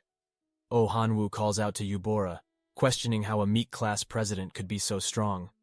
She replies that excellent students with high overall performance always become class presidents, and it's the same here. The only difference is that this is happening in a fantasy world. Oh Han-woo refuses to believe this, as he read in the novel that only protagonists are supposed to be strong. A certain male god shakes their head, and the childish god lightly agrees with them. As Eubora and Arya are leaving, Oh Han-woo shouts at them, expressing his wish for her to get second place. In response, she mocks him, saying that she wishes him to get first place. He misinterprets her words by thinking that she is cheering for him, and assumes that she is the female protagonist who will also fall in love with him. Another god seriously wonders if a powerful curse has to be placed on him. As they were distracted, orcs emerged from behind Leisha and Julia. They quickly prepared for battle, but Oh Han-woo insisted on fighting them alone and told them to stay back and watch. He used fire magic to attack the orcs, but due to his curse, hunting, which strengthened all nearby monsters, his fire magic had no effect on the orcs, and he was sent flying. Although he hit the ground really hard, he was able to survive thanks to his blessing, survival, which increased his chances of not dying. If he wondered how he survived, he would get a headache. Leisha and Julia realized that heroes aren't that big of a deal compared to Hansu, who had defeated a level 16 orc despite being only level 1. Leisha then asked Julia if they would be able to meet Hansu again, to which she replied that they would if he came to the academy. The fight began with Julia using her swordsmanship and Leisha employing her magic to attack the orcs, who were strengthened because of Oh Han-woo's hunting curse. Despite that, they were able to defeat all the orcs. Leisha asked Julia what they should do about the unconscious hero. She suggested Julia carry him on her back, but Julia declined, saying her back hurt. Leisha also complained of back pain, indicating that neither of them wanted to carry Oh Han-woo. Observing the scenario, a certain evil god burst into laughter. Meanwhile, Choi arrives in the forest and sees Mi-yeon, who caught up with them using a carriage. He calls her a coward, and she responds by pointing out that he was the one who used the carriage first. Choi warns her not to disturb him during his hunting. In response, she mocks him, stating that his weak threats won't work. Unable to tolerate her mocking, he leaves. Later, Choi begins hunting by commanding his team to use fire magic, while he utilizes his swordsmanship to deliver the final blow. While Mi-yeon's team is surrounded by orcs, and one of them has even lost an arm. Mi-yeon herself is also cornered by orcs due to her blessing charm. Realizing the situation, she quickly shouts for help, and the guy who lost his arm rushes to protect her, but stumbles upon a dead orc's arm and falls. Another team member suggests that Mi-yeon be used as bait while they run away, as she has the Saints' backing and probably wouldn't die. The guy with glasses agrees with the idea. Mi-yeon is shocked that her teammates betrayed her and regrets not returning to Earth with Han-soo. She then resigns herself to being the bait, but the guy who lost his arm, Baek-ilman, refuses to run away and tells Mi-yeon not to give up.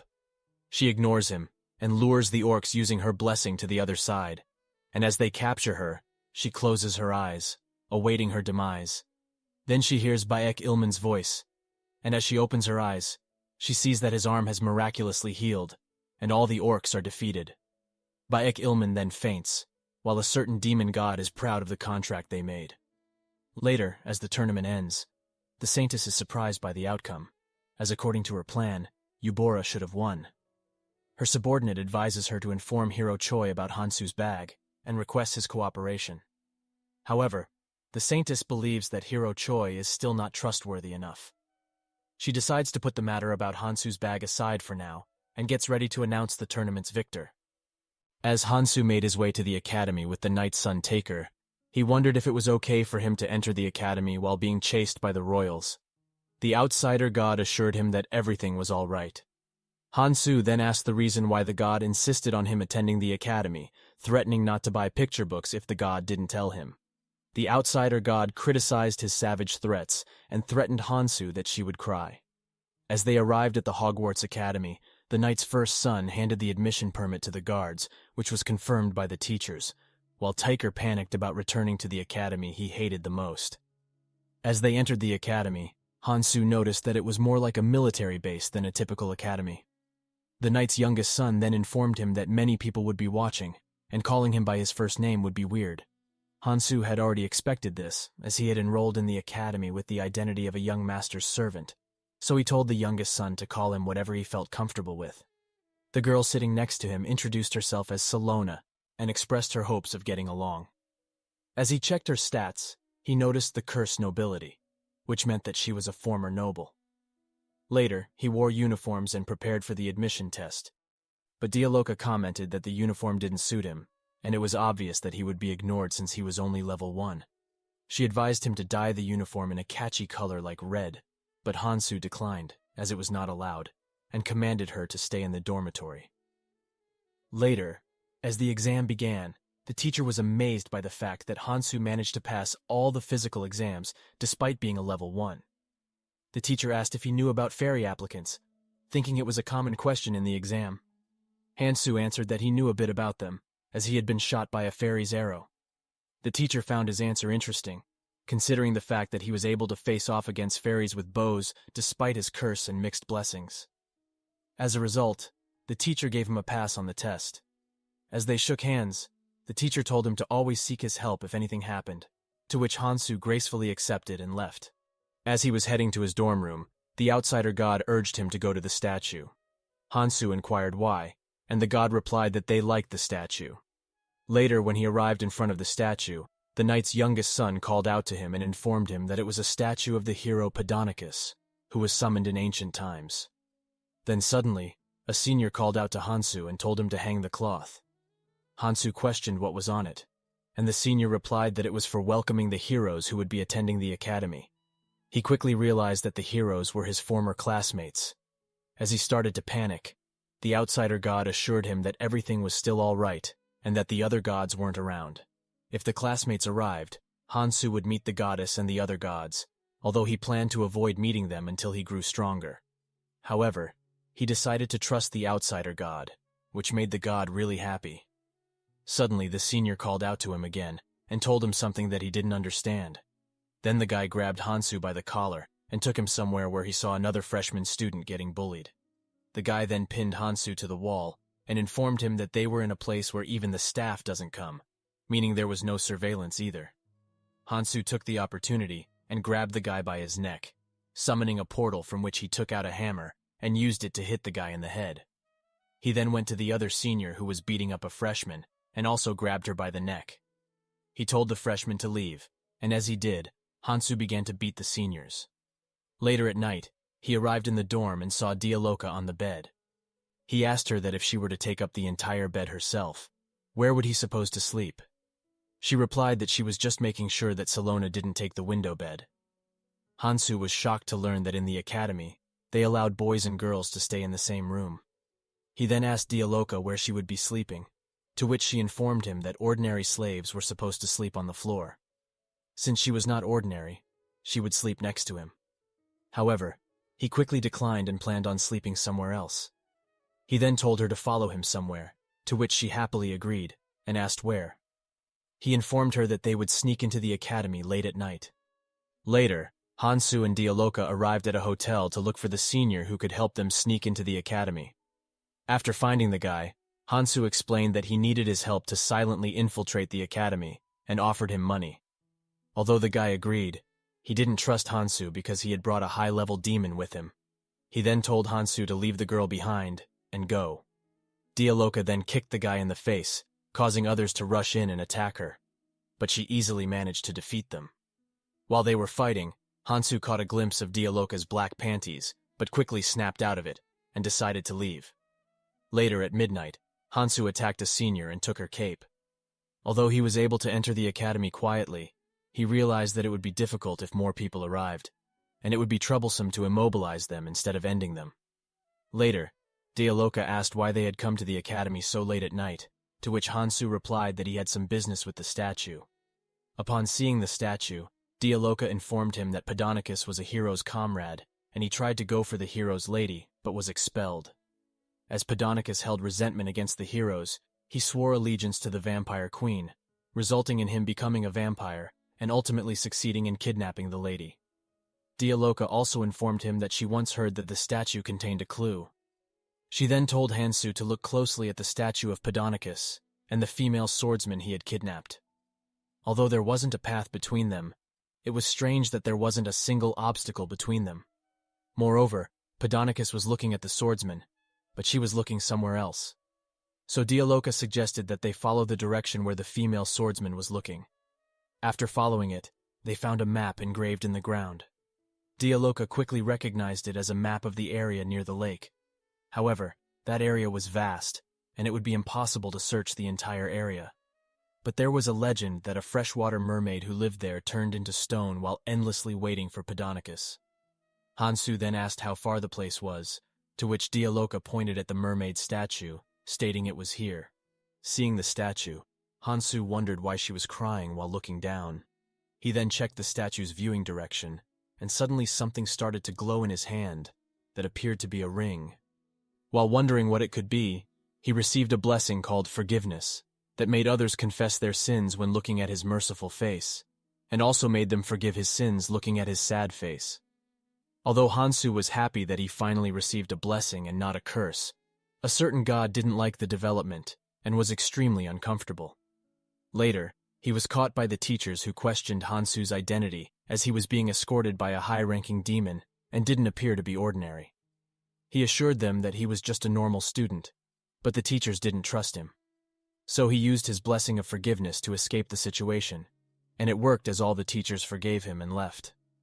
Dialoka told him not to use this blessing on her, as she would forgive him even if he didn't use it. To this, Hansu replied that he was already using it on her. She then asked what sin he committed against her, which he didn't tell her about, getting a glimpse of her panties. In the morning, all the students arrived at the academy as today was their first day. Then the teacher began the introduction of the teaching staff, starting with the professor who would be handling the newly established subject, the Guardian of Flames, Miss Celeblis. As she introduced herself, Hansu didn't remember her. Instead, he felt familiar with the phoenix on her shoulder, and remembered a moment that he considered to be a bad memory. Then the principal came to the stage and informed everyone that this year at Hogwarts Academy would be the most important year, as the heroes would take admission. Hearing this news, the students were confused. Then the principal used magic to make a loud noise that almost made the students go deaf. She then told everyone to be quiet and explained that the classes would be divided into upper class and lower class. The rule was simple. They just had to fight until half of them collapsed. As she began the fight, the whole area became chaotic, and all the students started fighting each other. Meanwhile, a certain god was excited about the noisy atmosphere, and Hansu also began fighting, easily defeating all the students. While a certain god prayed for the peace of all the students. Later, as the fight ended, the teacher welcomed Hansu and the others to the upper classes. She also reminded them that if their results weren't good, they could always be sent to the middle class. She informed everyone that the subjects were categorized into two paths, knight and mage, and told them to choose the subject that suited them. She also announced that the class president title was given to Prince Razel. Meanwhile in the temple, the saintess announced Choi as the tournament winner. She congratulated him and gave him the Holy Sword, a symbol of a hero that would help him grow stronger faster. She then told him to shout, "I want to become stronger," while holding the sword. When he did, a portal similar to Hansu's opened, and he was teleported to the Orc Sanctuary where he met Bruce, who welcomed him. As he was about to ask about the place, the Guardian Orc arrived and informed him that according to the rules, his training would begin. Meanwhile, the teacher wouldn't let Hansu join the classes, saying he wasn't prepared. When he asked why he couldn't join, the teacher informed him that those who didn't have the warrior's blessing couldn't attend his classes. He was then kicked out. Although he was extremely angry, he calmed himself down and remembered that most of the people he knew had the warrior's blessing. Pissed off, he used his blessing's outsider and fairy to burst open the door and showed the teacher his sword aura. Although the teacher was amazed, he still refused to accept him. So, Hansu extended the aura more, causing the teacher to accept him.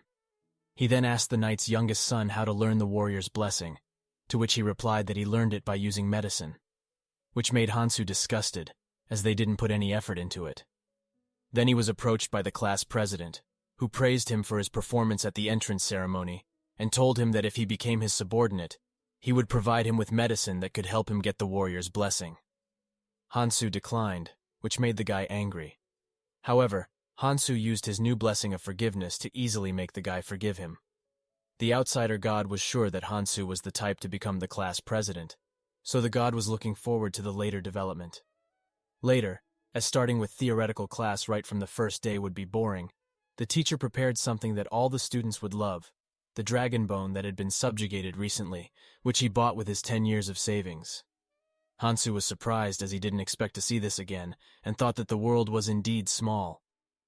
After the classes, as Hansu and the others were discussing about the next class, 3 students called out to Hansu, and he quickly recognized them as the ones he sent to the lower class.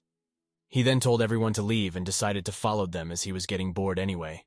They led him to a place where Taker had been beaten up by the students who had lost to Hansu in the admission ceremony. It appeared that they wanted revenge for their humiliation. Hansu then opened a portal and took out a bone, easily defeating one of them, and challenged the other to come at him. The blonde-haired guy was shocked, as Hansu had been able to defeat the Prince of the Kingdom of Mercenary, who used heavy swordsmanship, a strong opponent against whom even he couldn't win. Hansu had also easily defeated the Princess of the Kingdom of Lake, who used her flexible body like a mermaid to deflect any attack. As there were only a few students left, Hansu provoked them, causing the guys to rush to attack him. But before they could do anything, his curse massacre and annihilation caused all the ghosts of the monsters who had died by his hand to appear and haunt the students. Hansu was confused as to why his curses had activated, and decided to end all of them quickly. Later, he went to Taker, who was pretending to be unconscious. Hansu told him to take the blame for defeating the royal students, as no one would believe that a level 1 could defeat them. Although the guy strongly opposed it, he had no other choice but to accept. Hansu then suspected that the Guardian Orc was spying on him, as he hadn't specified what he needed, but received a perfect bone with blood on it. A certain god asked for his opinion, but Hansu was sure the orc didn't send him something that he used to beat up others, as he had told the orc not to attack the natives who lived there. Meanwhile, in the orc's sanctuary, Choi repeatedly lost to the orc and got beaten while the orc felt bored, as he needed to control his power while attacking him. The orc then told Choi to get up and start over again. Although Choi knew that the guardian orc was a different level from the other orcs, he thought that this training would make him stronger and believed himself to be the legendary hero. He rushed towards the monster with his delusion, but he was easily caught, causing his bone to shatter, and he received a headbutt. Then, the orc threw him into the air while launching a punch at him.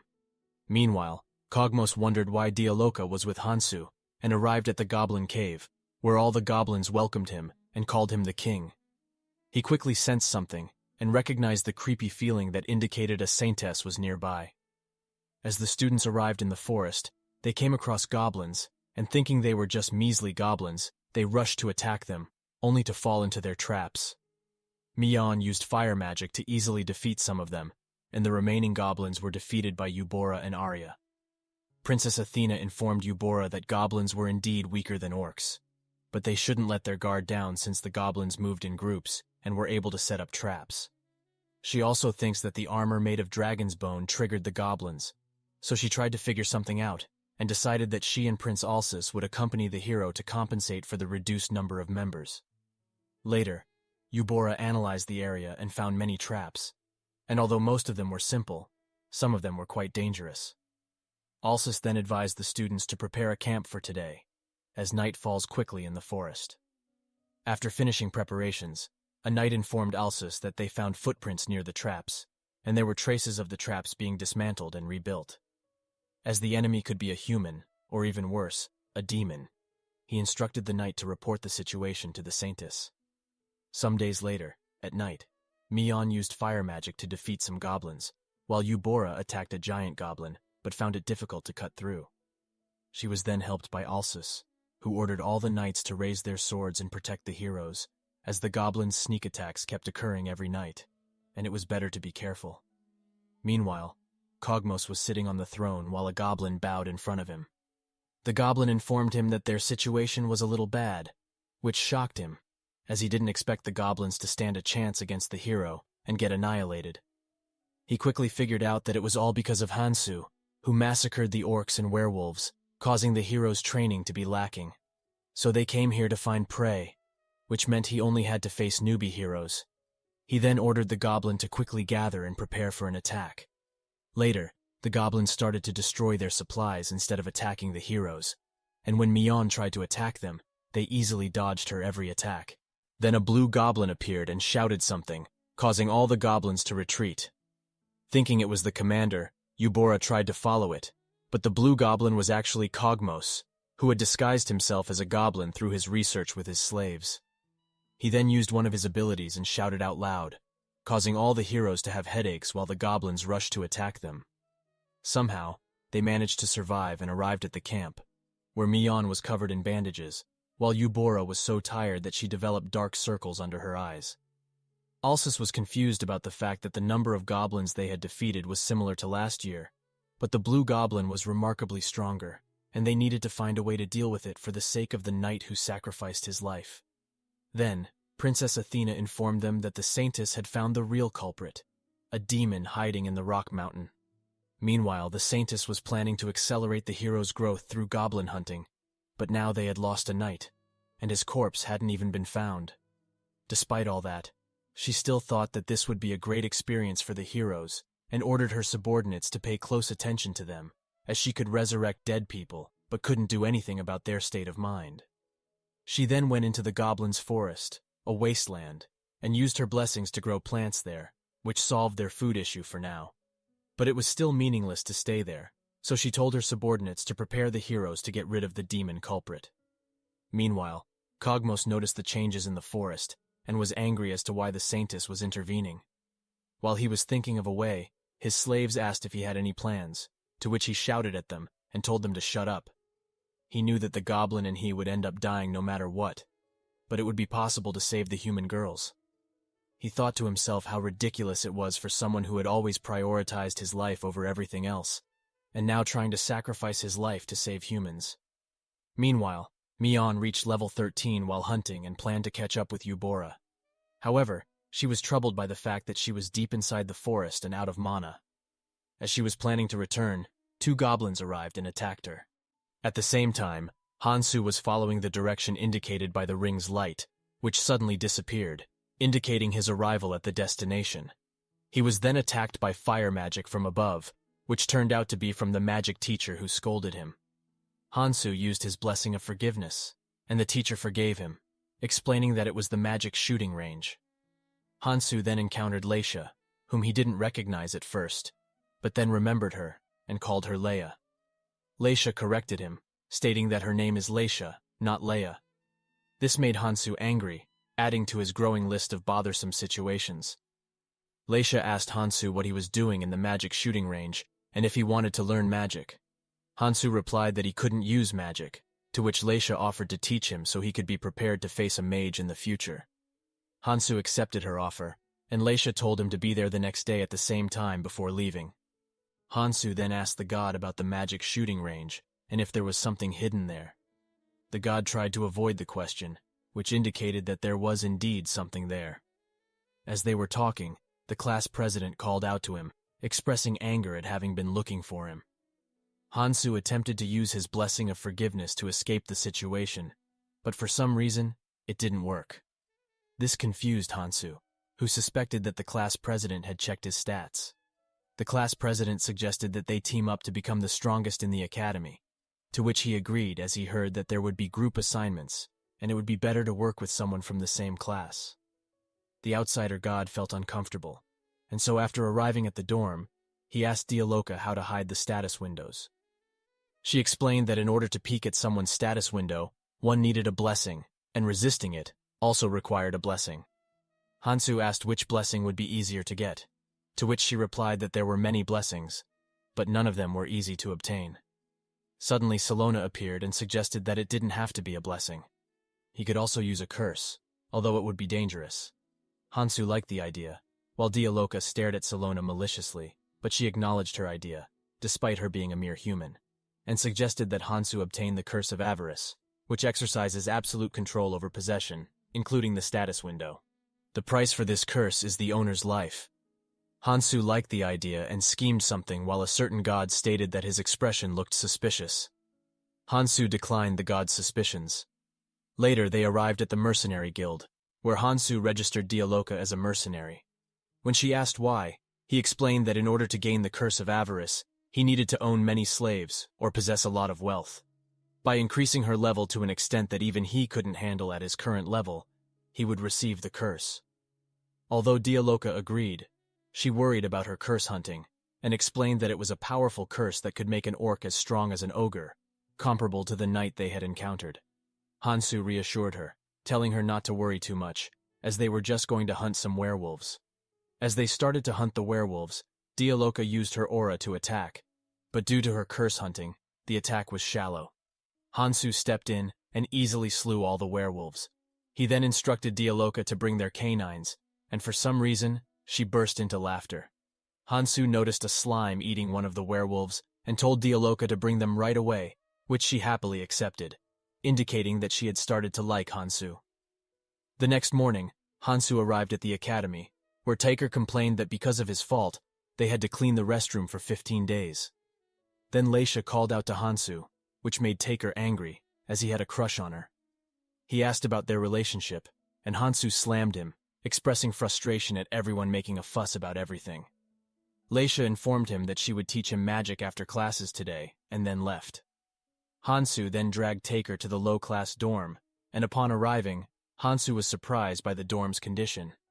Then, Prince Alpus from the Night Kingdom, whom Hansu had beaten earlier, called out to him with his gang and kneeled, stating that they were representing their country. Kneeling in front of him was shameful, but they wanted to reconcile with him because if they didn't reach a higher class in the next exam, they would lose their titles as nobles and be cursed. After checking their stats, Hansu learned that those with the noble blessing had to distribute their experience to their bloodkin, as it would become harder for them to level up in the future. Hansu promised that he wouldn't bother them and told them to do what they wanted. This made all the guys happy, and they thanked Hansu, while a certain god became angry and protested that mingling with them was not what an outsider should do, and that they were not trustworthy. Later, as Hansu walked with Leisha, he was angry because everyone was looking at him strangely due to the guys kneeling earlier. He asked her where they were going, and she replied that they were going to a place where no one could disturb them. Hearing this, both the outsider god and Hansu were shocked, as they misinterpreted her words. They quickly realized that it was not what she meant. She then informed him that she had recently worked with a hero, which shocked Hansu. Leisha continued to explain that she had worked with the hero for a short period of time, but quit because he was too much for her to handle, as the guy hunts recklessly. Hansu quickly realized that she was talking about Oh Hanwoo, who used to read fantasy novels every day. He speculated that Oh Hanwoo must have adapted quickly due to his knowledge of fantasy worlds, while outsider god tilted their head at his thought and giggled slightly. Later, as they arrived at their destination, Leisha helped Hansu meditate, which worked, and he felt something hot rising. However, the outsider god felt very uncomfortable and punched him. Hansu ignored the god and continued to feel the increasing magic. Suddenly his blessing outsider activated, causing the magic to disappear, while the outsider god felt proud and joyful. Then, his blessing, outsider, ranked up from E to D, causing his body to overflow with energy and make it unstable. He quickly realized that if he tried to control it, his strength balance would collapse. So he gathered all his energy in his hand and shot it into the sky. While he felt refreshed, Leisha was shocked and asked him how he used magic. Seeing his dumbfounded expression, she realized that he used magic without even knowing it. Now that Hansu knew he could use magic, he tried to do it again and shot it into the sky several times. The teacher noticed and rushed to see who was using magic recklessly on campus. Upon seeing Hansu, who had skipped swordsmanship class and was now using magic, the teacher decided to teach him a lesson and told him to give up on magic. Hansu quickly tried to use his blessing of forgiveness to counter the situation, but it was nullified. As the guy rushed to attack him, Hansu used magic to counterattack. Later, he was forced to attend the magic class, although the teacher forgave him. He told Hansu to attend the magic classes sincerely, which he accepted. Then he noticed that everyone had partners, and since the class president didn't arrive, he went to sit next to Prince Alpus. Although Alpus initially refused to sit next to Hansu, he later accepted due to Hansu's threats. Then Celebliss arrived with her phoenix and introduced herself as the magic class teacher. Her phoenix flew over to Hansu and started glaring at him, confusing him as to why the bird was acting this way only towards him. Teacher Celebliss announced that the class would be held twice every month. Thinking it was a good idea, Hansu asked the prince's opinion, but messed up his name and called him Mulpus, to which the prince shouted loudly, correcting him that his name was Alpus, not Mulpus. As Celebliss scolded the prince, she noticed Hansu sitting next to him and became flustered. She quickly withdrew her statement and said that the class would end today, and left, saying that from tomorrow onward, they would have classes every day at the same time. Hearing that classes would be held every day, Hansu blamed Alpus, while wondering why he keeps meeting guys like Kogmos. Meanwhile, Mion woke up and met Kogmos, who welcomed her into his cradle and introduced himself as the 14th son of the Dark King, Kogmos. Although Mion was shocked, she was attracted to his looks and voice. Thinking that even the son of the Dark King was considered a prince, she decided to seize the opportunity and used her blessing charm to charm Kogmos. However, it didn't work on him, as he easily nullified her blessing and eliminated her, causing him to receive the Curse Hero, which reduced his experience points obtained through hunting and achievements. He was mortified as he couldn't level up anymore, meaning he couldn't take Dialoka from Hansu. Suddenly, a goblin informed him that he had a guest, who turned out to be Eubora. She quickly noticed Mion's dead body and prepared to attack, while Kogmos introduced himself and asked why she was alone. Prince Alsus appeared from behind and replied that she wasn't alone. Kogmos was shocked as Prince Alsus had many high-ranking blessings. Now that he had come this far, he couldn't back away. So he introduced himself as the one who rules over the goblins of the Rock Mountain, Kogmos. Princess Athena also arrived and asked if the trap was his doing, to which he replied affirmatively. Alsus then rushed to attack him, but Kogmos told him not to, as he had set up a trap that could potentially destroy Mion's body beyond resurrection.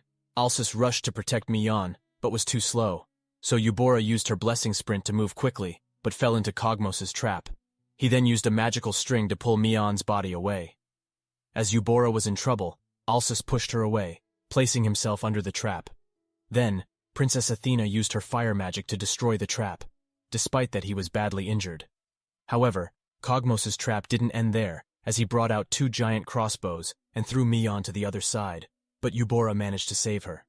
As she looked behind, she saw Alsus covered in arrows, and Kogmos respected him for sacrificing himself to save a hero's life. Angry, Princess Athena prepared her fire magic to attack Kogmos, but quickly stopped as he used Alsus's body as a shield, and informed her that if she used her fire magic, Alsus couldn't be resurrected. While she was distracted, he shot an arrow through Alsus's cape, causing her demise. He then went to Eubora, who called him a coward. He replied that it was they who brought an entire knight unit just to slay some goblins, and he was only at level 22 while she was at level 19. But her standards of blessing were way higher than his, so if she hadn't let her guard down, it would have been him who would have ended up dead. He then advised her that in war, where everyone is an enemy, one should not be picky about the means and methods when their life is on the line. She accepted the advice and rushed to attack him, but he quickly blocked it. Then he took off his suit that was made of dark magic and used it to wrap around her body, which made her unable to move, and as she couldn't breathe, she closed her eyes and thought about Hansu. Suddenly, the Saintess appeared from above, stating that this was not the kind of ending she wanted and saying that Demon Kogmos had crossed the line. At Hogwarts Academy, the principal asks the head teacher how Professor Celebliss is doing, to which he replies that her classes for building trust with monsters are difficult, so no achievements were made by the students. At this rate, there will be no rewards from the teacher's blessing either. Hearing this bad news, she becomes frustrated as she was finally able to get the heroes to attend the academy to improve its reputation. The head teacher then tells her to calm down, as there's still some good news. There's a student with a fairy blessing rank C, who will bring good results together with Celebliss. Meanwhile, Celebliss welcomes Hansu into her class, but she gets angry when he addresses her as a teacher. She tells him not to use such formal titles when it's just the two of them, and tells him to start over again, and not to use a formal title this time. Hansu awkwardly laughs, and understands that he has chosen the wrong class.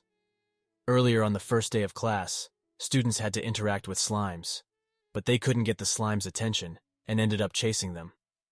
Then Hansu takes out a bone which attracts all the slimes' attention.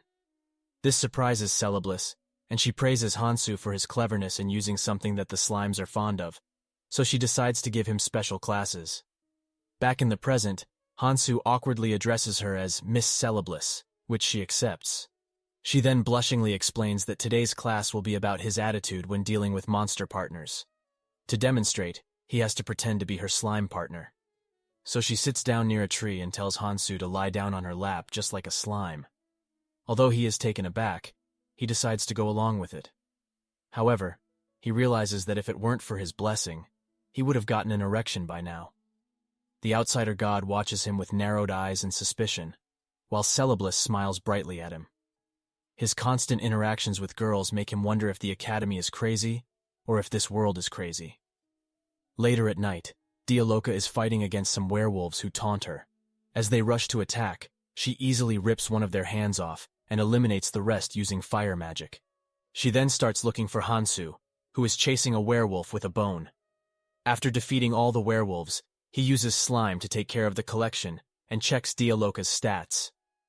Although she leveled up a lot, he still hasn't acquired the curse of avarice that he needs to hide his stats. Nevertheless, he managed to achieve some good results. Earlier, the mercenary guildmaster told Dialoka to stop bringing only proof of subjugation, as it's not proper to bring only ears, and the guild safe is completely empty while they haven't gained anything. Dialoka tells him that if he had a problem, he should have changed the contents of the request earlier, as she had already taken care of it. Annoyed, the guy gives her another request, which is an S-rank request, enough to satisfy her demands. Back in the present day, Hansu is annoyed that the S-rank request turns out to be a digging job for an underground ruin. He asks for Dialoka's help, but she declines, saying she is exhausted from hunting werewolves.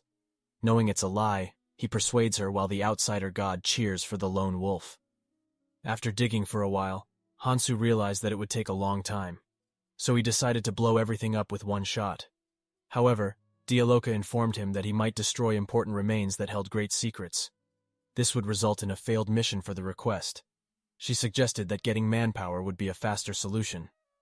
Hearing this, Hansu contacted the guardian orc through his holy sword and asked him to send some people with digging equipment.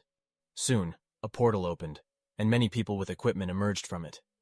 Dialoka was amazed, and asked if it was magic created by the guardian orc. Hansu questioned whether she had just noticed it now, since Kogmos had asked him the moment he saw it. Comparing someone like Kogmos made Dialoka feel offended, while Hansu thought it was unfair to the guy. As they watched people dig, the outsider god criticized Hansu, saying it's not what an outsider should do. Hansu explained that letting others work for him still qualified him as an outsider.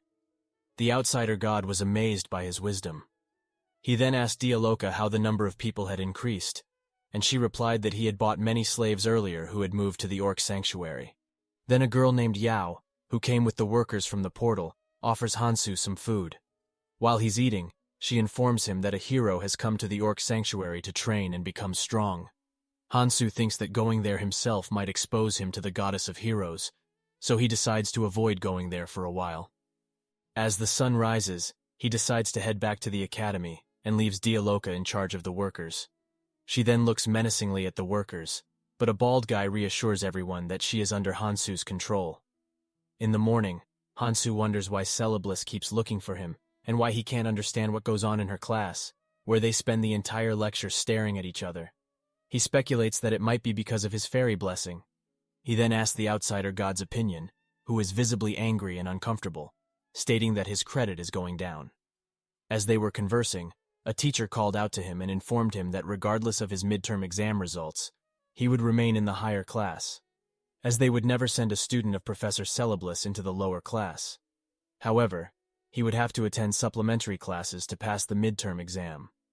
This shocked Hansu, and he asked why she is telling him this so late. She then held his hand and explained that this is a matter of the Academy's and Celebliss's prestige, so he must pass the exam. Hansu moved his hand away and awkwardly agreed to try his best. The teacher then returned to her normal self and left, leaving Hansu shocked.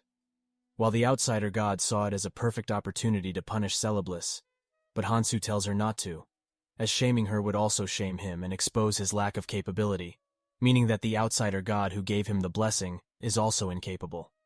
The outsider god calls it all nonsense, but now that he has to attend supplementary classes, he aims for the top result to easily pass the midterm exam, to which the outsider god agrees. Later, he arrives at the digging area where Dialoka smelled Hansu and asks why he reeked of a female fairy. He told her to quit talking nonsense and follow him, to which she happily complied. They later arrived at the forest, and Dialoka asked why they were here and why they were so high up. He explains that they're here to catch a powerful monster, and he's hiding to make capturing it easier with a surprise attack. Dialoka then asks why he is looking for something else when he is already raising a powerful demon like her, to which he replies that it's because of a test. Then the outsider god suggested a giant dragon, which annoyed him as it isn't something he could train yet. Dialoka suggests a dark dragon or a flying serpent, which might be perfect for him. He asked how he is supposed to find something like that in this place, to which Dialoka replied that there was another option that might be perfect, which is herself. Hearing this, Hansu became really angry and wondered if he should just eliminate her. On Earth, imaginary things that don't exist in reality are referred to as monsters, but in this world, monsters are differentiated by whether they eat slime or not. He then notices an elephant-type monster attacking slime. Dialoka informs him that it's a Lamborghini, named after the Lamborghini chivalry, known for breaking through enemy lines. Although it's a powerful monster, he decides not to take it as Celebliss will dislike it due to its tendency to attack slime. The outsider god is angry at him for letting go of such a good opportunity. Suddenly, the Lamborghini is attacked by a snake with a humanoid upper body. After easily eliminating the Lamborghini, the snake notices Hansu and decides to take him for herself. This angers Dialoka, who jumps down from the mountain to confront it. As the fight begins, Dialoka grabs the snake's tail and starts gathering mana into her hand. Then she uses it to continuously punch the snake. As she prepares to eliminate it, Hansu suggests that they can train the snake since it can speak. While Dialoka is distracted, the snake takes the opportunity to escape but is attacked by something else, which makes the outsider god happy and states that it's a cute dragon. Examining the dragon up close, Hansu notices it's different from the dragon he had seen earlier. Dialoka explains that it's a different breed from the Dragon King Alkaiser. Then his cursed dragon's wrath, which is now called Reverse, activates, causing the dragon to become hostile towards him, and as it rushes to attack, Hansu punches the dragon's chin and launches himself into the sky. He then takes out his holy sword and activates his blessing fairy and outsider, along with his curse holy sword, while also using the power of meat. He then combines all of it and launches a powerful attack beside the dragon to demonstrate his strength and intimidate the dragon, which worked as the dragon cowered in fear. As the dragon looks cute, and the outsider god wants it, Hansu wonders if he should take it with him. He then asks Dialoka what the dragon eats, to which she replies that it eats everything, even steel. Since it will be convenient to raise, Hansu decides to take the dragon with him and names it Kogmos II, which makes Dialoka pity the dragon. Now that his mission to capture a strong monster is complete, Hansu decides to return to the academy, riding Kogmos II. Meanwhile, Oh Hanwoo is on a mercenary quest. He wonders how long the mission will last, since he wants to attend Hogwarts Academy soon. Earlier, he had visited the Mercenary Guild and requested a quest involving escorting a noble or merchant to Hogwarts Academy. The receptionist then uses her blessing of observation, which allows her to look at a person's stats depending on their level compared to hers. After looking at his stats, she informs him that due to his low level and rank, he cannot take on such a quest, and the guild won't make an exception, even if he is a legendary hero. This information shocks him, and as he wonders what to do, his blessing special activates. Then a girl named Cassandra approaches him, introducing herself as the daughter of a dragon and the leader of a mercenary corps named after her. She invites him to join her corps, which is headed to Hogwarts Academy for a quest. He happily accepts, but is later disappointed, as he had thought that all the members of the party would be girls. However, there are also guys present. If he had known this earlier, he would have gone alone. Suddenly, one of the guys notices a monster, which he quickly identifies as a level 19 troll. The guy instructs Oh Hanwoo to use support magic while they deal with the monster. As the fight begins, one of them uses a sword to attack, but it has no effect on the troll, and the guy is sent flying. Then the others also engage in battle with the troll with the intention of stalling time until Oh Hanwoo activates his magic. However, Oh Hanwoo is overwhelmed by the troll's presence and wonders what he should do against such an opponent. As he's lost in thought, Cassandra becomes critically injured. He realizes that the only one capable of facing such an opponent is himself, a legendary hero. While a certain wind god believes it's worth a try, but the guys who are fighting the troll tell him that they don't need his magic anymore, so he just has to take care of Cassandra. As Oh Hanwoo is about to tell them not to give up, he is interrupted by Cassandra's blessing, Dragon's Wrath, which summons a bone dragon. She orders the bone dragon to attack the troll, and following her command, it rushes at the troll and easily eliminates all of them in the area. Later, as the guys praise Cassandra for her bravery, Oh Hanwoo, who hadn't done anything, wonders when he will go to the academy. Meanwhile, Hansu arrives at the academy riding Kogmos II, which scares the students, so he punches it in the head to make it stay put. Hearing the commotion, the teachers arrive and question Hansu about the dragon. He replies that he found it somewhere and plans to raise it. He also uses his blessing of forgiveness to avoid getting into trouble. Later, he uses the outsider blessing to lift a heavy log and throws it far away for Kogmos II to fetch. Impressed, Celeblus praises Hansu for his control over Kogmos II. While they are conversing, a student intervenes and asks for some of Celeblus's time. This annoys her, as she was spending time with Hansu. She then tells the student that an important supplementary class is ongoing, so if he wants to say something, he needs to come to the office later. The guy ignores her words and persists in showing his monster partner. The outsider god informs Hansu that the monster is a rare deity. However, Celeblus doesn't show any interest in the monster and tells the guy to leave. Despite her refusal, the guy insists on attending the supplementary classes, believing he's worthy, but Celeblus still declines. Witnessing this interaction, Hansu decides to come up with a plan to skip this bothersome class. However, all of his plans fail in the end. Later, as Hansu attends the dark magic classes, he wonders whether the reason Celeblus didn't show any interest in the baby deity is because she already possesses a phoenix deity. Then, the teacher of the dark magic class appears and uses dark magic to float a chalk. She then asks the students what they think about dark magic and explains that the theory that dark magic is evil, which most people have, is wrong. It's a misunderstanding caused by a devil that was born with a long lifespan and was able to use dark magic. Hearing this, Hansu remembers that the village chief also mentioned this. but he decides to stop thinking about it and falls asleep. Later at night, he goes to the digging area and tells Dialoka that he learned about the principle of dark magic in class, and wonders why fairies can't use dark magic, to which Dialoka informs him that in order to use dark magic, one needs to have a long lifespan. But the fairies don't have a long lifespan like angels or demons. They survive longer by stretching their lives. For example, a wound that would heal in a day for a human takes 2 weeks for fairies. This elongated healing process allowed them to compensate for their limited vitality by gaining additional time. On the other hand, demons have a long lifespan and quick healing rates, making fairies unable to compare. She then seductively says that the demons are also superior at nighttime activities. However, her seduction didn't work on Hansu at all, as all he understood is that the problem is the healing rate. Then, 2 guys shouted happily as they finally completed digging and found the ruins. Hansu then slides down the pit, and as he inspects the opening of the ruins, he realizes that it's much deeper than he had expected. Dialoka asks if he would enter immediately, to which he replies affirmatively and asks if she would like to join him.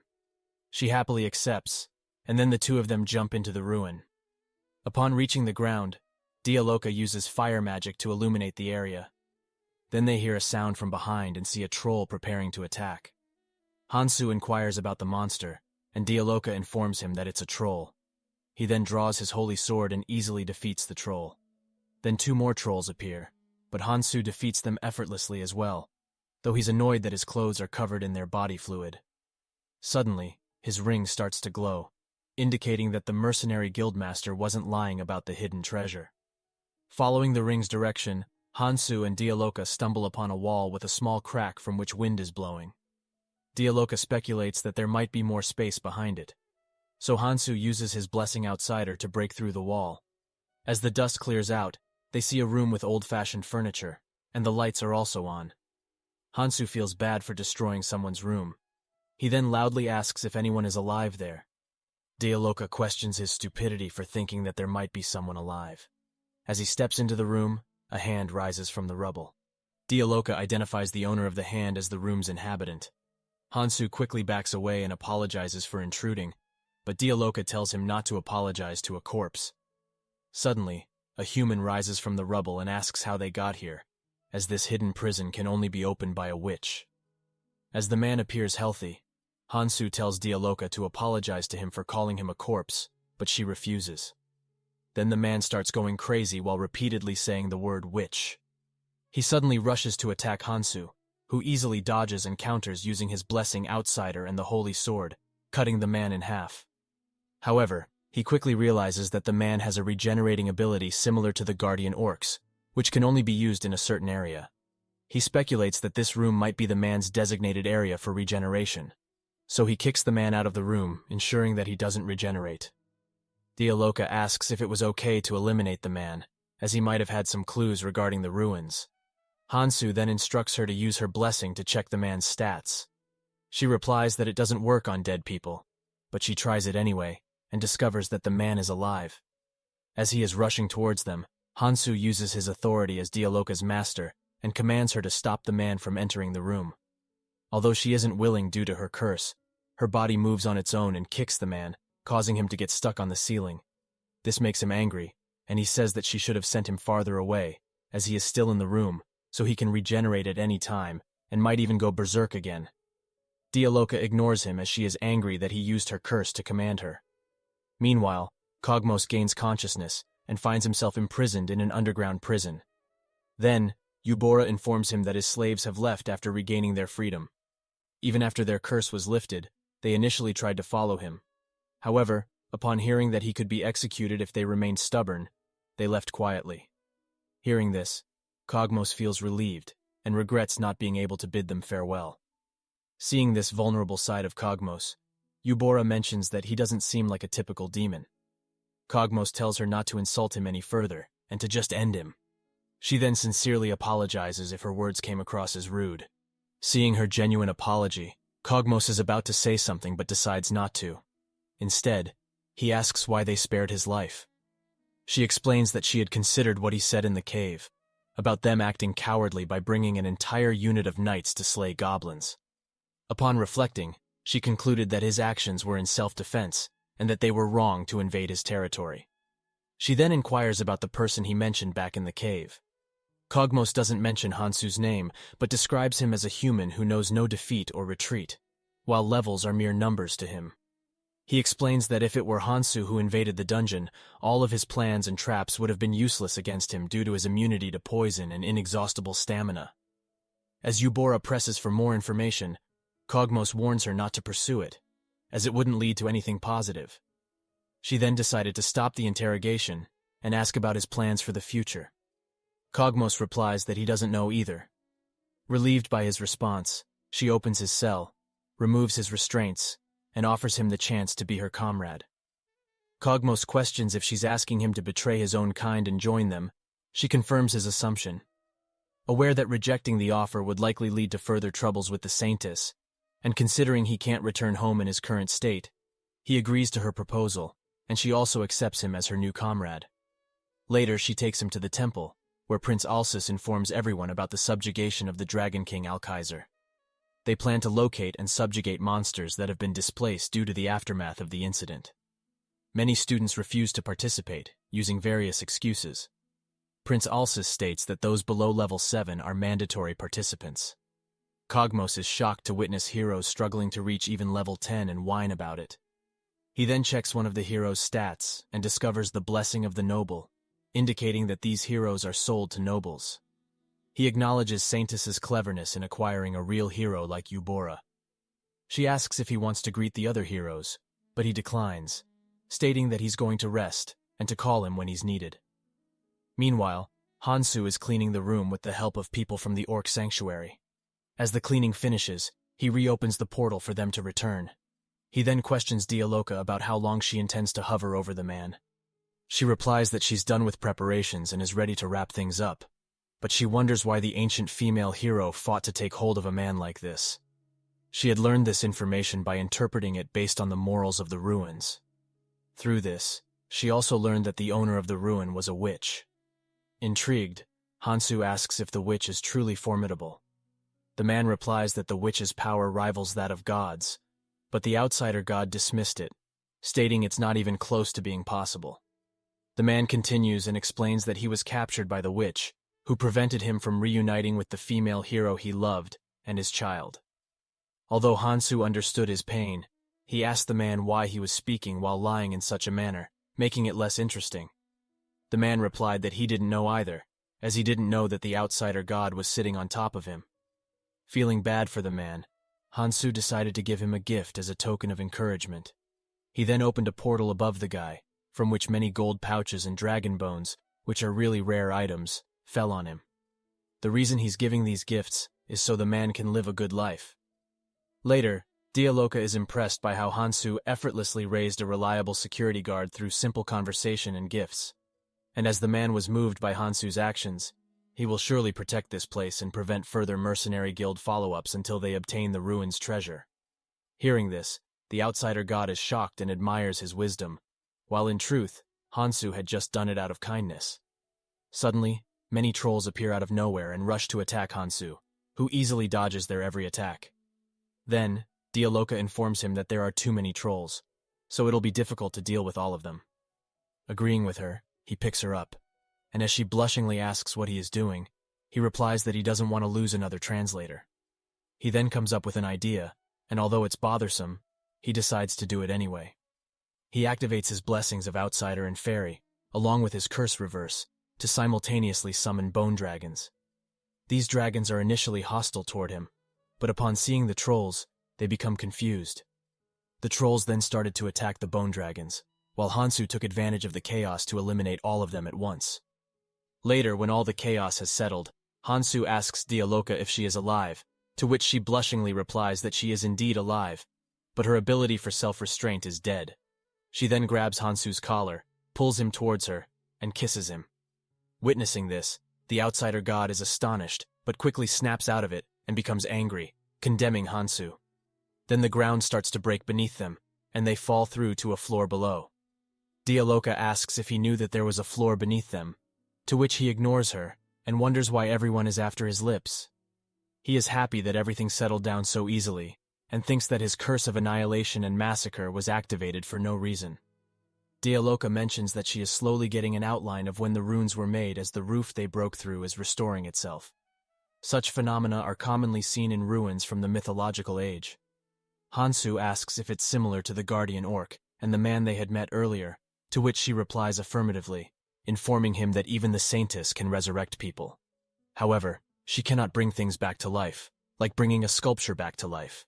And when the flesh dies, it wounds the soul. However, if the soul remains unharmed, he will be able to resurrect himself, like the guardian orc. And he can also see it with his unique blessing. Hearing this, he remembers that from the very beginning, he had questions about the outsider blessing's description. And although it could be due to the inclusion of the curse massacre, he can still see the souls that have always hung around him. He then asks Dialoka if having the blessing of outsider means that if his soul is not wounded, and even if he were to die, would he be able to resurrect himself? She replies that it's theoretically possible, but she has never heard of a blessing that can directly control the soul. The outsider god doesn't like their conversation and feels uncomfortable. Suddenly, Dialoka hears the troll's sound coming from afar, and Hansu's ring starts to glow again, indicating that treasure is nearby. Since they can't keep dealing with trolls, Hansu decides to enter further into the ruins before the trolls appear. Following the ring's indication, they arrive in front of a golden door that looks like a boss's room. Dialoka informs him that her level has increased. He then asks how much her level has risen, since all she did was finish up what he had beaten. Instead of answering, she shows him her stats, which state that she is level 35. Shocked, Hansu questions how it went up so much.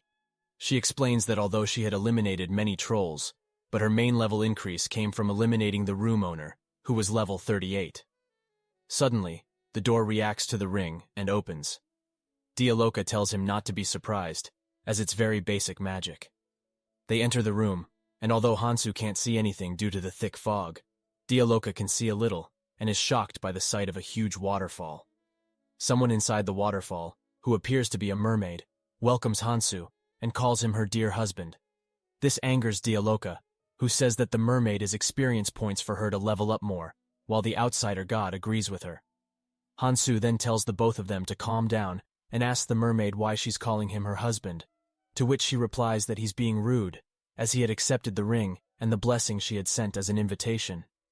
Dialoka is shocked, as she recognizes her as Archwitch Angvrora, the only one in the history of Fantasia to have slain a demon king on her own without being a hero. Angvrora confirms Dialoka's assumption and explains that in the past, she had put everything into her past love, for which she even betrayed her hero friend and trapped her loved one in the dungeon. With the hero no longer alive, her only way to seek forgiveness is death. She then uses water magic to create dragons and asks Hansu if he can grant her end. Hansu finds her request to be amusing. Then suddenly, the water dragons attack him and Dialoka. He swiftly dodges the attacks while carrying Dialoka. Angvrora is confident that Hansu won't be able to dodge her next attack since he's in the air without wings. However, Dialoka takes out her wing and carries Hansu, who tells her to throw him at the mermaid. As she did, he activates his blessings Outsider and Fairy, along with his curse, Holy Sword, and launches a powerful attack. However, despite the attack being very strong, Angvrora begins to regenerate. She then uses her water magic to restrain him. Hansu then jokingly asks why she did that since he couldn't move. He tells her to let him go, but she refuses, explaining that she had tied him up to take away his freedom, adding that heroes are too simple-minded. Hansu replies that he doesn't have a blessing like that. He then uses his meat power along with dark magic to attack her, which blows off her entire body, leaving only the tail.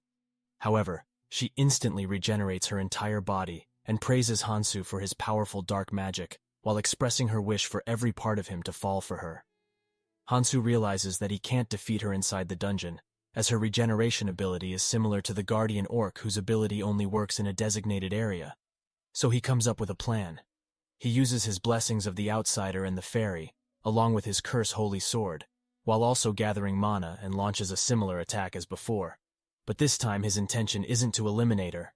Instead, he wants to send her out of her designated area so that she can't regenerate anymore. He then opens a portal and throws her remains inside, teleporting her far away from the ruins. Although Hansu is happy that he was finally able to defeat her, He quickly realizes that he had sent her to the Orc Sanctuary, which is also a ruin. Dialoka assures him that it won't be a problem, as the Guardian Orc hadn't reported any issues. In fact, they have another problem. Hansu inquires if it's about the treasure, to which Dialoka informs him that if what Angvarora had sent as a gift was a blessing, it means that these ruins don't have any treasure. And since the Ruin Master isn't present at the ruins, it won't be able to maintain its function anymore. This means the ruin could fall apart at any time.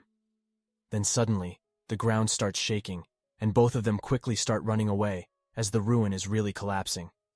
This makes Hansu angry, saying that Dialoka should have informed him earlier,